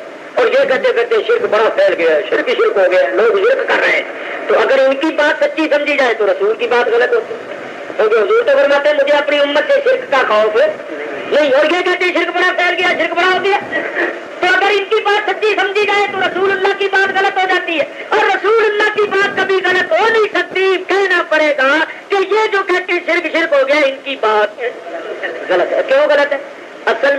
اس بات ہے کہ جن چیزوں کو انہوں نے شرک سمجھا ہوا ہے حقیقت میں وہ شرک نہیں. کسی کو اللہ کے برابر ٹھہرائے یہ حلوہ پکا لیا تو کہڑی اللہ نال برابری ہو گئی ہے؟ اگر تم عید کے بعد کسی سے گلے مل لو ہاتھ ملا لو کہتے شرک ہو گیا, کسی کے ہاتھ پیر چوم لو کہتے شرک ہو گیا. یہ کون سا شرک ہے؟ کیا اللہ کے بھی ہاتھ پیر ہیں کہ اللہ نے حکم دیا ہو کہ میرے ہی ہاتھ چومنا, خبردار کسی اور کا چومو گے تو شرک ہو جائے گا. ان لوگوں نے تو وہ حال کیا ہے, میں تو کہتا ہوں ان کو شرک کا ہیضہ ہو گیا ہے. شرک شرک ان کو نظر آتا ہے. لا حول ولا قوت. خیر دور چلی جائے گی بات. جو مسئلہ کر رہا ہوں سنو. اللہ فرماتا ہے قرآن جن متقیوں کے واسطے ہدایت ہے ان کی پہلی نشانی یہ ہے کہ وہ غیب کی تصدیق کرتے ہیں, اور تصدیق کے لیے علم کا ہونا ضروری ہے. تو ہم نے غیب کو جانا رسول اللہ کے بتانے سے, اور رسول اللہ نے جانا اللہ کے بتانے سے. نتیجہ یہ نکلا کہ رسول اللہ جانتے ہیں اللہ کی تعلیم سے, اور ہم جانتے ہیں رسول اللہ کی تعلیم سے. اللہ نے رسول اللہ کو اتنا بتایا جتنا رسول کی شان کے لائق تھا, اور ہمیں رسول اللہ نے اتنا بتایا جتنا ہماری شان کے لائق ہے. تو یہ تو کہتے حضور نہیں جانتے. میں کہتا ہوں جب تک متقی نہ جانے اس وقت تک متقی نہیں بنتے. آپ بھی غیب جانتے, بولو اللہ غیب ہے یا نہیں, اور آپ اللہ کو جانتے ہیں یا نہیں جانتے, تو آپ بھی غیب جانتے ہیں. اور یہ کہتے ہیں رسول اللہ بھی نہیں جانتے. تو میرے دوستوں متقیوں کی پہلی نشانی یہ ہے کہ وہ غیب کی تصدیق کرتی ہے. ان کو غیب کس نے بتایا؟ رسول اللہ نے. اللہ فرماتا ہے وما هو علی الغیب بضنین, میرا رسول غیب کی باتیں بتانے میں بخل نہیں کرتا. آگے اپنے غلاموں کو بھی غیب کی باتیں بتاتا ہے. حضور نے بتائی صحابہ کو, صحابہ نے بتائی تابعین کو, تابعین نے تبع تابعین کو. اس طرح سلسلہ چلتا ہوا ہم تک پہنچا اور قیامت تک پہنچے گا. قیامت تک جتنے لوگ ان غیبوں کو جانیں گے ان غیبوں کے اصل میں بتانے والے حضور علیہ الصلوۃ والسلام. اعلیٰ حضرت امام اہل سنت مولانا شاہ احمد رضا فاضل بریلوی رحمت اللہ علیہ نے بڑا پیارا شعر کہا. فرماتے فیض پہنچا رضا احمد پاک سے, فیض پہنچا رضا احمد پاک سے, ورنہ تم کیا سمجھتے خدا کون ہے.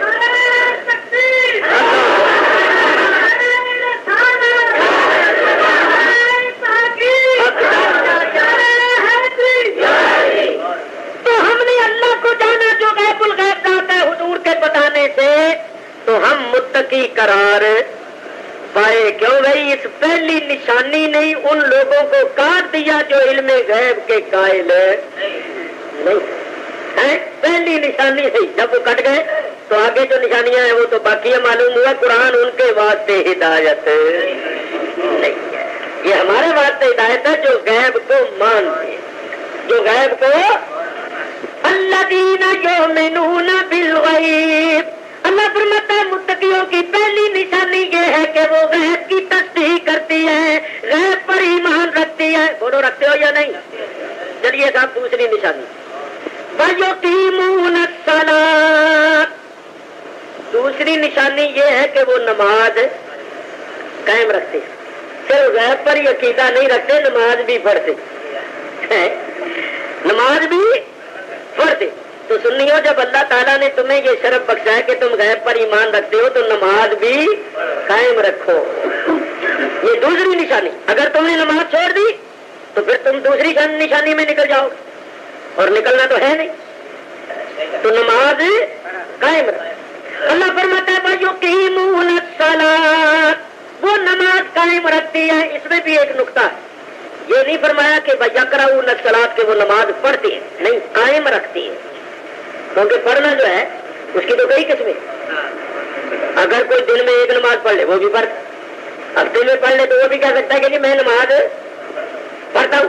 اسی بات سے بعض لوگ کہتے ہیں کہ نمازی کئی قسموں کے ہوتے. ایک نمازی وہ ہوتے ہیں جو صحیح معنوں میں نمازی ہیں, جو 5 وقتہ نماز باقاعدگی کے ساتھ پڑھتے. بعض نمازی 8 کے, بعض نمازی 360 کے اور بعض نمازی ہیں 68 کے. جو 8 کے ہیں وہ 8ویں دن جمعہ پڑھے, جو 360 کے ہیں وہ سال کے بعد عید پڑھے, اور جو 68 کے ہیں کہ روح آئی پڑھ لی نہیں تو نہ صحیح, موڈ میں ہوئے تو پڑھ لی نہیں تو نہ صحیح. تو یاد رکھو اللہ فرماتا ہے کہ قرآن ان لوگوں کے واسطے ہدایت ہے جو باقاعدگی سے نماز ادا کریں, صحیح طور پر پڑھتے ہیں اور قائم رکھتے ہیں, اس کو چھوڑتے نہیں, باقاعدگی کے ساتھ پڑھتے. وَيُقِيمُونَ الصَّلَاةَ, یہ دوسری نشانی ہے متقیوں کی جن کے واسطے قرآن ہدایت ہے. تو نماز باقاعدگی کے ساتھ پڑھا. بڑی موٹی سی بات کرتا ہوں, بولو نماز بیمار کو معاف ہے؟ بیمار کو بھی معاف نہیں, کھڑے ہو کے نہیں پڑھ سکتا, بیٹھ کے پڑھے, بیٹھ کے نہیں پڑھ سکتا, لیٹا لیٹا اشاروں سے پڑھے. جب بیمار کو معاف نہیں, ہم تندرستوں کو کیسے معاف ہوتے؟ میدان جنگ میں نماز معاف نہیں, جہاں گولیاں می کی طرح برستی ہیں, بم چلتے ہیں, گولے چلتے ہیں, وہاں نماز معاف نہیں تو امن و امان کے ساتھ گھروں میں رہنے والوں کو کیسے معاف ہو جائے گی؟ تو نماز باقاعدگی کے ساتھ پڑھا. قیامت کے دن سب سے پہلے کس چیز کا سوال ہوگا؟ نماز کا. اور حضور علیہ الصلوۃ والسلام فرماتے ہیں اگر یہ درست ہوئی تو سارے معاملے درست, اگر یہ بگڑی تو سب کچھ ہی بگڑ. تو یہ دوسری نشانی ہے, نماز باقاعدہ پڑھا کرو. جو حضرات نماز میں باقاعدگی نہیں کرتے وہ عہد کریں کہ آج کے بعد وہ باقاعدگی سے نماز پڑھیں. یہ دوسری نشانی. تیسری نشانی یہ ہے وَمِمَّا رَزَقْنَاهُمْ يُنْفِقُونَ, اللہ فرماتا ہے جو رزق ہم نے ان کو دیا ہے اس میں سے خرچ کرتے رہتی ہے. جہاں بھی اللہ نے نماز کا بیان فرمایا اس کے ساتھ اللہ کی راہ میں خرچ کرنے کا بھی بیان ہے. کہیں تو فرمایا اقیموا الصلاۃ وآتوا الزکاۃ, نماز قائم رکھو اور زکات دو. یہاں فرمایا وَيُقِيمُونَ الصَّلَاةَ وَمِمَّا رَزَقْنَاهُمْ يُنْفِقُونَ. تو یہ دونوں چیزیں جو ہیں ان کی بڑی تاکید ہے, یہ نماز قائم رکھنا اور راہ خدا. جو لوگ یہ دونوں کام نہیں کرتے وہ جہنم میں جائیں گے. چنانچہ اللہ فرماتا ہے جب دوزخی لوگ جائیں گے نا دوزخ میں, يَتَسَاءَلُونَ عَنِ الْمُجْرِمِينَ مَا سَلَكَكُمْ فِي سَقَرَ, مجرموں سے پوچھا جائے گا کہ تمہیں کس چیز نے دوزخ میں پہنچایا, کیا جرم کرتے؟ قَالُوا لَمْ نَكُ مِنَ الْمُصَلِّينَ وَلَمْ نَكُ نُطْعِمُ الْمِسْكِينَ وَلَمْ نَكُ نُطْعِمُ الْمِسْكِينَ. وہ کہیں گے ایک تو نماز نہیں پڑھتے تھے, دوسرا مسکین کو کھانا نہیں کھلاتے تھے, یعنی غریبوں مسکینوں کا حق نہیں دیتے. تو نماز قائم رکھو اور اللہ تعالیٰ نے جو رزق دیا ہے اس رزق میں سے خرچ بھی کرو. ذرا توجہ کرو ادھر. وَمِمَّا, یہ مما جو ہے اصل میں ہے من ما. اللہ فرماتا ہے جو رزق, ماں کے معنی جو, ماں رزقنا, جو رزق ہم نے ان کو دیا ہے میں سے ينفقون, وہ خرچ کرتے ہیں. دیکھو ایک بات کرتا ہوں عشق و محبت کی. اللہ کے دیے ہوئے رزق میں سے قانون کے مطابق جیسے کہ زکوٰۃ ہے 40واں حصہ یا فطرانہ ہے, فی نفر 2.25 سے آٹے کی یا گندم کی قیمت, یہ ہے قانون. اللہ کے دیے ہوئے رزق میں سے شریعت کے قانون کے مطابق اور توفیق اور استطاعت کے مطابق خرچ کرنا, یہ ہے شریعت, یہ ہے اسلام. اور سب کچھ اللہ کی راہ میں دے دینا یہ ہے عشق. یہ ہے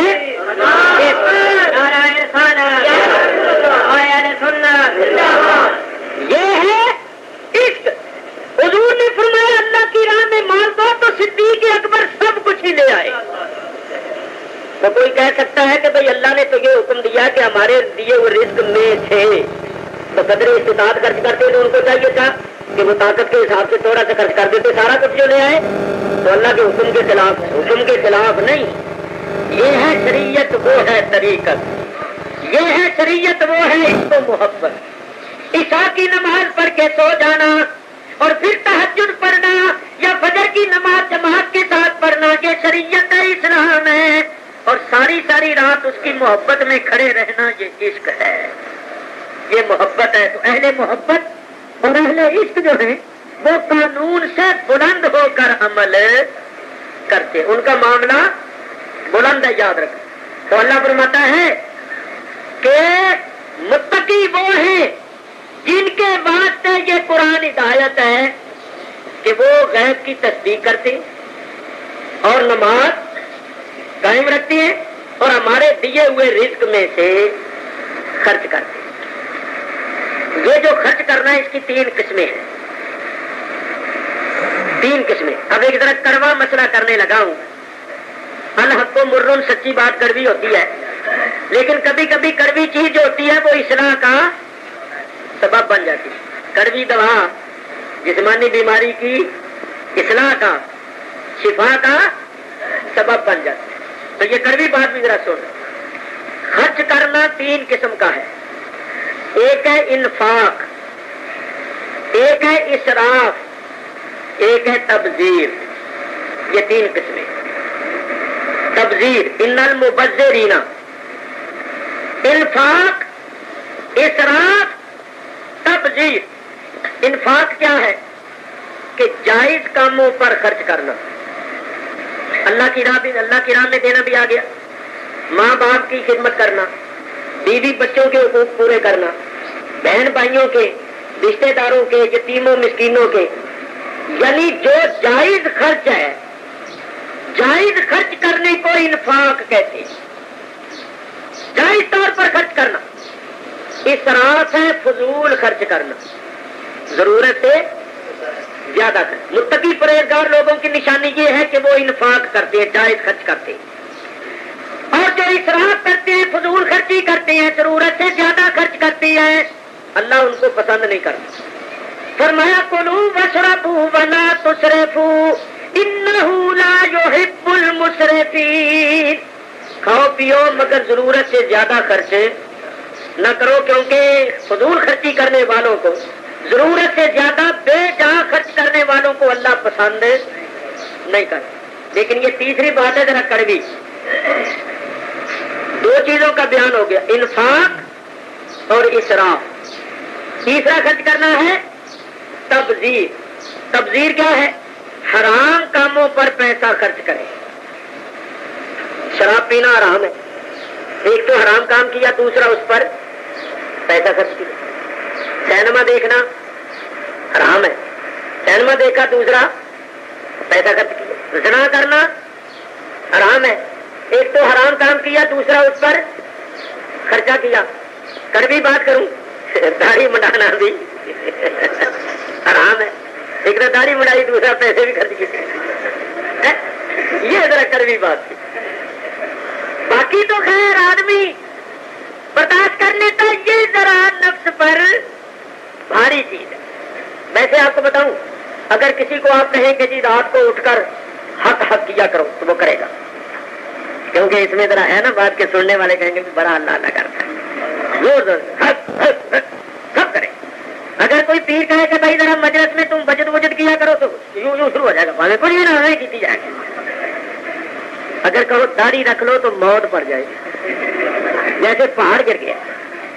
یہ نفس پر بڑی دشوار، اور جو چیز نفس پر دشوار ہو سمجھ لو کہ اس میں کچھ ہے۔ یہ نفس ہمارا جو اس کو قبول نہیں کرتا ہے نا، اس میں کوئی بات۔ تو یاد رکھو یہ داڑھی جو ہے یہ حضور کی سنت ہے، سارے نبیوں کی سنت ہے، سارے صحابہ کی سنت ہے، اہل بیت کے اماموں، غوثوں، کتبوں، ولیوں، عالموں کی سنت۔ اگر یہ آج کل بے داڑھی بھی مولوی ہو گئے تائیوں تب کم خراب ہو رہے ہیں۔ ویسے داڑھی رکھنا نبیوں کی، صحابہ کی، اہل بیت کے اماموں کی، ولیوں، کتبوں، غوثوں، علماء، فضلاء کی سنت ہے، اور داڑھی مڈانا یہ یہود و نصارہ کا طریقہ ہے۔ تو داڑیاں رکھو، حضور کی قولی اور فعلی سنت ہے، اس کے فوائد بھی بڑے ہیں۔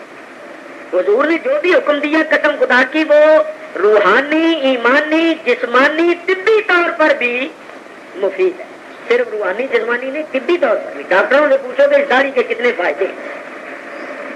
بڑے فائدے. میں کھول کھول کے آپ کو یہاں بیان نہیں کر سکتا کیونکہ 5 چیزیں ایسی ہیں جن کا تعلق پوشیدگی کے ساتھ ہے. بینائی کے واسطے یہ داڑھی بڑی مفید ہے. بینائی کو قائم رکھتی انسان کی زینت ہے. اگر اس کا فلسفہ بیان کروں نا ڈاکٹری کے طور پر, حکمت کے طور پر, تو آپ حیران ہوں گے. مگر یہ محلہ ہے, بہت باتیں ایسی ہیں جو ہم کہنے کی نہیں ہے. اشارتاً کوشش کرتا ہوں آپ کے سامنے پیش کروں. بات تو ضرور وہ آتی ہے. دیکھو اللہ تبارک و تعالیٰ نے عورتوں اور مردوں کو جتنے آزاد دیے ہیں تو جو پوشیدہ اعضاء ہیں ان میں ایک چیز ہے جن کو کہتے ہیں خصیے. سمجھ رہے ہو؟ خصیتین. یہ مرد کے بھی ہوتے ہیں, عورت کے بھی ہوتے ہیں. مرد کے نیچے لٹکے ہوئے ہوتے ہیں, عورت کے اوپر چڑھے ہوئے ہوتے ہیں. جو نہیں بات سمجھو. اگر مرد کے خصیے نکال لیے جائیں تو اس کی داڑھی جھڑ جائے گی. عورت کے نکال لیے جائیں تو اس کے پستان جو ہے وہ سوکھ جائے گی.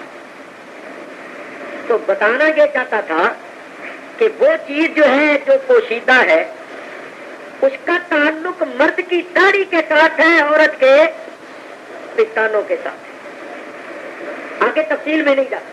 تو بولو عورت کے لیے پستان جو ہے اس کی زینت ہے یا نہیں؟ تو جس طرح عورت کے لیے اس کے پستان زینت ہے, مرد کے لیے اس کی داڑھی. تو کیا آپ کسی عورت کو پسند کریں گے جس کے پستان نہ ہو؟ تو بڑے تعجب کی بات ہے کہ مرد تو اس عورت کو پسند نہیں کرتے جس کے پستان نہ ہو, عورتیں کیوں ان کو پسند کرتی ہیں جس کی داڑیاں نہیں.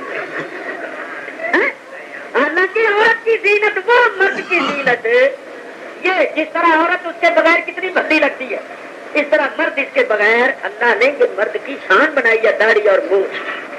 عورت کو کیوں نہیں اگائی رب نے؟ مرد کو کیوں اگائی؟ رب کو مردوں کی دشمنی تھی. اللہ نے ہر معاملے میں مردوں کو عورتوں پر عزت فضیلت فوقیت دی ہے, تو اس لیے کہ مونچھ مرد کی شان اور داڑھی مرد کی شان. اچھا ایک بات اور سنو, جس مرد کو قدرتی طور پر داڑھی نہ اگے وہ علاج کرواتا ہے کہ کسی طرح اگے. یہ عجیب بات. جس کی قدرتی نہیں اگتی, جس کو ہم لوگ کھوتا کہتے ہیں, بولو وہ علاج کرواتا ہے کہ نہیں کہ کسی طرح اگے؟ جس کی اگتی نہیں وہ علاج کرواتا ہے کہ اگے, جن کی اگتی ہے وہ رہنے نہیں دیتے. تو یہ عجیب تماشا بنا. تو یہ تو تم لوگوں کو ایمان سے مصیبت پڑی ہوئی, کیونکہ جس دن الٹا اس طرح پھیرو اس دن تو ذرا میدان صاف, دوسرے دن ہی باہر نکلتے, تیسرے دن چپتے. ہم لوگوں کو دیکھو سبحان اللہ. 8ویں دن کنگھی پھیر کے جمعے کے دن اگر کوئی بڑا کٹا ہوا بال ہوا تو لے لیا, نہیں تو جھگڑا نہ. یہ تو ایک شان ہے مرد کی. اللہ تعالیٰ نے اس طرح خوبصورتی بنائی, اوپر بھی بال. یہاں یہ ایک حالہ ہوتا ہے جیسے چاند کے ارد گرد حالہ ہے, یہ چہرے کے ارد گرد ایک حالہ زینت ہے یہ مرد. لیکن ہماری توجہ نہیں ہے ادھر. بڑے فائدے ہیں اس کے. میں ابھی دور نہیں جاتا تو میں عرض یہ کر رہا تھا کہ حرام کاموں پر پیسہ خرچ کرنا یہ ہے تبذیر. جتنے بھی حرام کام, ہاں یہ الگ بات ہے کہ حرام کاموں کے بھی درجے ہیں. کوئی ذرا نرم حرام ہوتا ہے, کوئی ذرا سخت حرام ہوتا ہے. اگرچہ داڑھی مڈانا نرم حرام ہے اور جنا سخت حرام ہے, مگر ہے تو حرام ہی. تو حرام کاموں پر پیسہ خرچ کرنا یہ کیا ہے؟ تبذیر. تو اگر کڑوی بات سن لو, اور یہ میری طرف نہ نسبت کرنا, جس اللہ کو مانتے ہو اس کا فرمان ہے. اللہ تعالیٰ ارشاد فرماتا ہے ان المبذرین. آگے کیا ہے؟ حضرت نے کیا جی, میں نہیں یہ کہتا پھر حضر جی نے پڑھ لیا جی. کہ اللہ تعالیٰ ارشاد فرماتا ہے ان المبذرین کانوا اخوان الشیاطین. جو حرام کاموں پر پیسہ خرچ کرتے ہیں وہ شیطانوں کے بھائی ہیں. تو بولو ہم چاہتے ہیں کہ ہم شیطان کے بھائی بنے. تو حرام کاموں پر پیسہ خرچ کرنا چھوڑ دو. سوچو آئندہ, آج کے بعد اس کا خیال کرو. تو داڑیاں رکھو سارے, دنیا کو نہ دیکھو, زمانے کے رسم و رواج کو نہ دیکھو. اس رسم و رواج نے تمہارا ساتھ نہیں دینا. ان کا کہنا مانو ہو جنہوں نے مرنے کے بعد بھی قبر میں دستگیری کا, اثر میں بھی دامن رحمت میں چھپا کے بیڑا پار کر. ان کا خیال. ہمارے حضرت پیر و مرشد حضرت میاں صاحب شرط پوری رحمت اللہ تعالیٰ علیہ, پاکستان بننے سے پہلے کی بات ہے, آپ فرمایا کرتے تھے سکھوں کو دیکھو اپنے گرو کو کتنا مانتے ہیں. سکھ BA ہو جائے, LLB ہو جائے, MA ہو جائے, ڈاکٹر بن جائے, انجینئر بن جائے, بریسٹر بن جائے, منسٹر بن جائے, اسمبلی میں بھی چلا جائے, تب بھی اپنے گرو کے طریقے کے خلاف نہ داڑھی مڈائے گا نہ سر کے بال مڈائے گا, چاہے 12 بجے ہی رہے. بولو سکھ داڑھی مڈائے. اگر کسی سکھ کو کہو نا سردار جی داڑھی بنا دو, لڑنے مرنے کے لیے تیار ہو جائے. تو ہمارے حضرت صاحب فرمایا کرتے تھے سکھوں کو دیکھو وہ اپنے گرو کی کس قدر اتباع کرتی ہیں, حالانکہ ان کے گرو کہاں, ان کے گرو کہاں ہمارے نبی پاک. یہ نسبت پاک رب عالم پاک. میاں ہمیں تو چاہیے تھا کہ جان دے دیتے مگر اپنے نبی کی سنت کے خلاف نہ کریں. نبی پاک کی سنت اپنی جان سے بھی زیادہ پیاری رکھو. تو دنیا کو نہ دیکھو, اللہ کے نبی کو دیکھو, اللہ کی رضا کو دیکھو. جس دنیا کا تم ساتھ دے رہے ہو اس دنیا نے تمہارا ساتھ نہیں دینا. تو حضور کی سنت پر عمل کرو. دیکھو یہ جو نوجوان ہے, یہ تو نوجوان ہے, ان کے لیے کئی باتیں ہیں. کئی لڑکوں نے میری تقریر سن کر داڑھی رکھ لی, بعد میں وہ میرے پاس آئے, کہیں گے مولوی صاحب بڑی مصیبت ہو گئی, اب کوئی رشتہ ہی نہیں ملتا. جدھر ہمارے ماں باپ سوال لے کر جاتے ہیں ان کی پہلی شرط یہ ہے کہ لڑکا داڑھی مڈائے. مسلمان ہو گئے. اس قسم کی شرط لگانا کہ نبی کریم کی سنت منہ سے دور کرے, توبہ توبہ, بڑا سخت حکم ہے. وہ کہتے ہیں کیا کریں, اگر داڑھی رکھے تو بیوی نہیں رہتی, بیوی رکھے تو داڑھی نہیں رہتی, تو کس کو رکھے؟ تو یہ نوجوان تو 100 بہانے بناتے ہیں, حالانکہ حکم ان کے لیے بھی آ کے رکھے. یہ کہتے ہیں اچھا مولوی صاحب شادی ہو جائے, نکاح ہو جائے, پھر تو جا نہیں نہ سکتی جب تک طلاق نہیں دیں گے, پھر بعد میں رکھ لیں گے. ان کے لیے تو ہوئے نہ بہانے. یہ جو بڈھے ہو گئے ہیں جن کی قبر میں ٹانگے ہیں, سفید بال ہو گئے, ماشاءاللہ اولاد کی اولاد, یہ کیوں نہیں رکھتے؟ کتنا عرصہ ہو گیا ان کو مڈاتے ہوئے. رب تعالیٰ اگانے سے نہیں ہٹتا تو تم مڈانے سے ہی ہٹ جاؤ. ایک تو ضرور ہارے گا, ایک کو بھی ہتھیار پھینکنے میں رب ہٹے گا, دوسرے اگانے سے نہیں ہٹنا, تجھی مڈانے سے ہٹ جاؤ. تو اب جو بڈھے ہیں وہ تو رکھ لیں. ان کے لیے بڑا فائدہ ہے کہ جب قبر میں جائیں گے تو رسول اللہ کی زیارت ہوگی اور رسول اللہ دیکھیں گے اس کے منہ پر میری سنت ہے, تو کرم ہوگا. تو سارے بزرگ تو داڑیاں رکھ لو, سب کو رکھنی چاہیے, لیکن بوڑھے تو رکھ لیں. ایک بات اور کر کے آگے بڑھتا ہوں. بعض لوگوں نے چھوٹی داڑیاں رکھی ہوئی, چھوٹی چھوٹی. چھوٹی داڑھی رکھنا کوئی فائدہ نہیں, رکھو تو پوری رکھو. بعضے تو مڈاتے ہیں, بعضے کتراتے ہیں. اور کراچی میں ہمارے ایک بزرگ مولوی صاحب ہیں, ان کا ایک مقولہ مجھے بڑا پسند ہے. وہ کہتے ہیں المنڈی والکتری برابر ہے. المنڈی والکتری برابر ہے. تو بھئی یہ برابر ہے. جن لوگوں نے چھوٹی داڑیاں رکھی ہوئی ہیں یعنی یک مشت سے قبضے سے کم ہے, وہ کہتے ہیں مولوی صاحب ان سے تو اچھے ہی ہیں جنہوں نے بالکل نہیں رکھی ہوئی. ان سے تو اچھے ہی ہیں. تو میں کہتا ہوں کوئی اچھے نہیں. کیسے؟ اگر کوئی روزہ رکھے اور 10 بجے توڑ دے اور کہے ان سے تو اچھا ہی ہوں جنہوں نے بالکل ہی نہیں رکھا, میں نے کم از کم 6 گھنٹے تو رکھ لیا. اگر کوئی نماز شروع کرے 4 رکعتوں والی اور ایک رکعت پڑھ کے سلام پھیر دے تو وہ کہے ان سے تو اچھا ہی ہوں, جو بالکل ہی نہیں پڑھتے تو اچھا کیا ہوا. اللہ تعالیٰ ارشاد فرماتا ہے یا ایھا الذین آمنوا ادخلوا فی السلم کافہ, اے ایمان والو اسلام میں یعنی اطاعت و فرما برداری میں داخل ہو وہ تو پورے پورے داخل ہو. وہ اگر کسی حکم کی اطاعت کرو تو پوری پوری اطاعت. تو میاں داڑھی رکھو تو جب رکھ ہی لی, دیکھو نا ایک بات سمجھو, جب رکھ ہی لی تو اتنی کیا اور اتنی کیا, تو سب پوری کرو. اچھا بعض لوگ اتوں ناپن لگ گئے, اتوں نہیں تھلے تھوڑی کے نیچے سے پوری ایک مٹھ کی ہونا, یہ سنت کے مطابق. اصل سنت حضور کی داڑھی اتنی تھی یک مشت, یہ ہے سنت. اور اس سے اگر کچھ بڑی ہو جائے تو وہ مستحب ہے. اچھا, اور اگر چھوٹی ہو تو خلاف ہے سنت. اور بہت لمبی رکھ لینا کہ لوگ دیکھ کر ہنسے, وہ مکروہ ہے کیونکہ حضور کی سنت کا مذاق ہوتا ہے اور وہ شخص اس کا باعث بنتا ہے. بعض لوگ اتنی لمبی داڑیاں رکھ دیتے ہیں, وہ داڑیاں کیا ہوتی ہیں جلوس ہی نکالے ہوئے ہوتے ہیں. اتنی بڑی داڑھی بھی نہیں رکھنی چاہیے کہ لوگ ہنسنے لگ جائیں اور حضور کی سنت کا مذاق. سونیاں داڑیاں رکھو کہ دیکھ کر جس نے نہیں رکھی وہ بھی رکھ. اچھا تو بات چلی گئی دور. کہاں سے یہ ٹاک نکلی تھی کہ خرچ کرنا 3 قسم کا. متقی پرہیزگار لوگوں کی کیا شان ہے کہ وہ جائز کاموں پر خرچ کریں, اور جائز کاموں پر خرچ کرنا یہ ہے انفاق. اللہ فرماتا ہے فَمِمَّا رَزَقْنَاهُمْ يُنْفِقُونَ. متقی پرہیزگار جن کے واسطے قرآن ہدایت ہے, ان کی تیسری نشانی یہ ہے کہ ہمارے دیے ہوئے رزق میں سے خرچ کرتی ہیں. اس خرچ کرنے میں سب سے افضل ہے اللہ کی راہ میں دینا. لو اب سنو بات. یہ جلسہ ہمارے حافظ صاحب نے انجمن محبان اولیاء کی طرف سے کرایا ہے.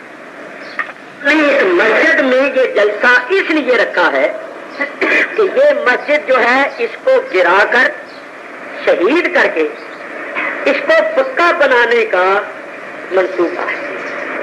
کیونکہ یہ چھت پڑی ہوئی ہے تین کی چادروں کی, اس میں سے پانی ٹپکتا ہے. یہ سیمنٹ کی چادریں, بارش ہوتی ہے تو پانی ٹپکتا ہے.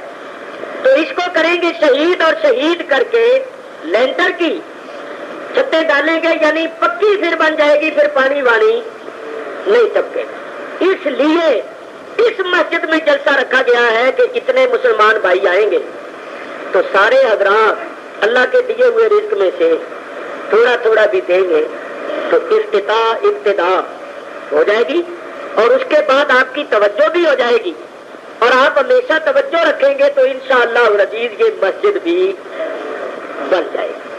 تو دیکھو میں بات کر رہا ہوں, آپ سن رہے ہیں. ثواب اس وقت ہوگا جب سن کر عمل بھی کریں گے. تو ابھی اتفاق سے جو تیسری نشانی ہے کہ وہ اللہ کے دیے ہوئے رزق میں سے خرچ کرتے ہیں, اس تیسری پر ابھی عمل کر لو, اور حسب استطاعت جتنا ہو سکے دیو کے رکھو. باقی نشانیاں آپ بیان کرنی ہے, جانا نہیں, ابھی باقی رہتی ہے.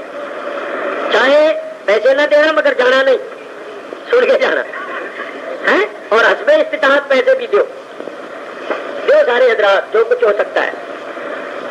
یہ لیجیے جزاکم اللہ.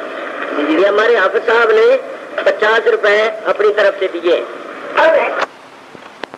میرا وقت ہو گیا 12:30. اللہ تعالیٰ ارشاد فرماتا ہے وَمِمَّا رَزَقْنَاهُمْ يُنْفِقُونَ. جن متقیوں کے واسطے قرآن ہدایت ہے ان کی تیسری نشانی ہے کہ وہ ہمارے دیے ہوئے رزق میں سے خرچ کرتی ہے. 3 نشانی. اب سنو چوتھی. وَالَّذِينَ يُؤْمِنُونَ بِمَا أُنزِلَ إِلَيْكَ. اور وہ ایمان رکھتے ہیں, تصدیق کرتی ہے اس کی جو ہے حبیب آپ کی طرف اترا. اس میں بہت چھوٹا سا نقطہ عرض کروں, یہاں قرآن کا لفظ نہیں ہے. یؤمنون بما انزل, جو کچھ بھی حضور پر اترا, اور حضور فرماتی ہے کہ مجھ پر قرآن بھی اترا ہے اور قرآن کی مثل بھی. تو یہ اللہ تعالیٰ نے اپنے نبی کو 2 چیزیں سکھائی, 2 چیزیں اپنی حدیث کو عطا فرمائی, ایک کتاب اور ایک حکمت. حکمت جو ہے وہ کیا ہے؟ وہ ہے کتاب کی تشریح, کتاب کی تفسیر, سنت. تو نبی کریم علیہ السلام نے جو کچھ بھی فرمایا ہے بس یہ جانچ رکھ لو کہ وہ وحی الہی ہے. فرمایا وما ينطق عن الهوى ان هو الا وحی یوحی. میرا محبوب اپنی خواہش کا لب بھی نہیں ہلاتا, اس کا بولنا تو اللہ کی وحی. تو حضور پر جو بھی وحی اتری ہے, چاہے وہ وحی جلی ہو یا خفی ہو, متقی پرہیزگار وہ ہیں کہ وہ سب کی تصدیق ہے. یہ نہیں کہتے کہ ہم قرآن کو مانتے حدیث کو نہیں مانتے, وہ منکرین حدیث نہیں ہوتے. قرآن کو بھی مانتے ہیں, حدیث کو بھی مانتے ہیں, کتاب و سنت کی تصدیق ہے. یہ ہو گئی چوتھی نشانی. یہ جو منکرین حدیث ہے پرویدی یہ اس کو خارج ہو گئے اگر پہلی 3 باتوں کو مانتے ہیں. اللہ فرماتا ہے والذین یؤمنون بما انزل الیک وما انزل من قبلک اے حبیب جو آپ پر اترا اس پر بھی ایمان رکھتے ہیں اور جو آپ سے پہلے اترا اس پر بھی ایمان رکھتے ہیں۔ ایک نقطہ ہے بڑا اہم، کیا اللہ نے یہ نہیں فرمایا کہ میرے حبیب جو کچھ آپ پر اترا ہے اس پر بھی ایمان رکھتے ہیں، اس سے پہلے اترا ہے اس پر بھی ایمان رکھتے ہیں اور جو آپ کے بعد اترے گا اس پر بھی ایمان رکھتے ہیں۔ بولے اللہ نے بعد میں کسی چیز کے نزول کا ذکر کیا نہیں کیا، فرمایا میرے حبیب جو کچھ اس پر اترا ہے اس پر ایمان رکھتے ہیں۔ بنا ان سے نا من قبل کا، اور جو ہم سے پہلے نبیوں پر اترا ہے اس پر ایمان رکھتی ہے، اور اس کے بعد وہ دل آخرت ہم یوں کے نون آخرت پر یقین رکھتے ہیں۔ ثابت ہوا کہ ہمارے نبی کریم علیہ السلام اور آخرت کے درمیان کوئی نبی ایسا نہیں آئے گا جس پر دوبارہ وہی اترے یا اس پر کوئی چیز اترے اور وہ کہے کہ مجھ پر بھی وحی الہی کا نزول ہے۔ تو مرزا قادیانی کا یہ کہنا کہ مجھ پر بھی وہی آتی ہے، مجھ پر بھی کلام نازل ہوتا ہے، یہ غلط ہے، جھوٹ ہے۔ اگر حضور علیہ السلام کے بعد بھی کسی پر کچھ نازل ہونا ہو تو اللہ یوں فرماتا کہ قرآن ان متقیوں کے واسطے ہدایت ہے کہ اے حبیب جو کچھ آپ پر اترا اس پر بھی ایمان رکھے، جو آپ سے پہلے اترا اس پر بھی ایمان رکھے اور جو آپ سے بعد اترے گا اس پر بھی۔ تو اللہ نے بات کا ذکر کیا، حضور کے بعد اللہ نے کس چیز کا بیان کیا؟ آخرت کا۔ لیکن آخرت ہم یوں کے نور معلوم ہوا حضور اور قیامت کے درمیان کوئی اور نبی نہیں۔ سرکار نے خود فرمایا ہمیں بس میں اور قیامت اس طرح ہے جیسے کہ دو انگلیاں، فرمایا جس طرح ان دو انگلیوں کے درمیان کوئی اور انگلی نہیں، اسی طرح میرے اور قیامت کے درمیان کوئی نبی نہیں۔ تو مرزا قادیانی کا یہ کہہ رہا ہے کہ مجھ پر وہی ہوتی ہے، مجھ پر بھی کلام ہوتا ہے، یہ سب جھوٹ ہے۔ آؤ میں تمہیں بتاؤں کہ مرزے پر جو وحی ہوتی تھی وہ کس کی طرف سے ہوتی؟ ایک وحی رحمانی ہے وہ رحمان کی طرف سے ہوتی، ایک وحی شیطانی ہے وہ شیطان کی طرف سے ہوتی۔ قرآن میں اللہ فرماتا ان الشیاطین لیوحون الی اولیاءہم، شیطان بھی اپنے دوستوں کی طرف وحی کرتا ہے۔ معلوم ہوا مرزے کی طرف سے وحی ہوتی تھی وہ شیطان کی طرف سے، رحمان کی طرف سے وحی بند ہو گئی ہے۔ حضور کی ذات پر وحی الہی کا سلسلہ منقطع ہو گیا، اب کسی پر اللہ کی طرف سے وحی نہیں اترے گی۔ ہاں شیطان کی وحی کا سلسلہ قیامت تک جاری رہے گا، شیطان اپنے دوستوں کی طرف وحی کرتا رہے گا۔ تو جو پانچ کوئی کہے کہ مجھے وہی ہوتی ہے، میرے پاس بھی فرشتہ ہوتا ہے، سمجھو کہ اس کے پاس کوئی اور ہی چیز آتی ہے۔ اللہ کی طرف سے کوئی فرشتہ وغیرہ نہیں آتا کیونکہ وہ سلسلہ حضور کی ذات پر سبر جائی بھی کہ ڈیرا تیرے گھر بھی ہوتے ہیں، رہنا سننی ہو نہیں ہے۔ اللہ تعالیٰ شاید فرماتا ہے پانچویں نشانی یہ ہے اے حبیب جو حق پر اترا اس پر ایمان رکھیں گے، چوتھی نشانی، اور جو حق سے پہلے اترا ہے اس پر ایمان، اور چھٹی نشانی یہ ہے کہ آخرت پر یقین بدل آخرت ہم یوقنون، آخرت پر یقین رکھے کہ آخرت ضرور ہوگی، قیامت ضرور آئے گی، اللہ سب کو دوبارہ زندہ کرے گا، سب کا حساب کتاب ہوگا، جس کی نیکیاں زیادہ ہوں گی اس کو بخشش ملے گی، جس کے گناہ زیادہ ہوں گے اس کو سزا ملے گی۔ کافر مشرک منافق ابدی طور پر جہنم میں رہیں گے، مومن ہمیشہ ہمیشہ جنت میں رہے گی۔ ہاں جس نے سچے دل سے کرنا پڑا ہے وہ آخر بچہ جائے گا، بد عملی کی سزا اس کو ضرور ملے گی، لیکن وہ سزا بھگت کے آخر جنت میں آ جائے گا اور پھر ہمیشہ ہمیشہ جنت میں رہے۔ تو آخرت پر یقین رکھو، یہ چھٹی نشانی ہے۔ 6 نشانیاں بیان کر کے اللہ فرماتا ہے اولئک علی ھدی من ربہم، یہ لوگ اپنے رب کی طرف سے ہدایت پر ہیں، وَأُولَئِکَ هُمُ الْمُفْلِحُونَ، اور یہی لوگ فلاح پانے والے۔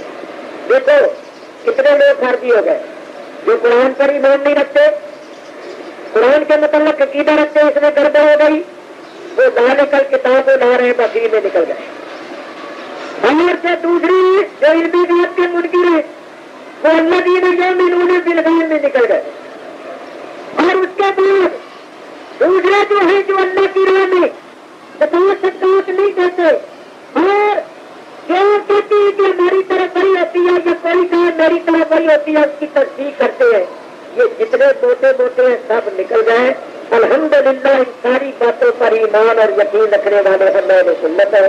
اگر ہمارے اندر کوئی عملی خامیاں ہیں تو ان کو دور کریں اور متقی پرہیزگار بن جائیں تاکہ ہمارے واسطے قرآن کریم سراسر ہدایت ہو جائے اور ہم اس کی ہدایت سے مالا مال ہو جائے. جہاں پر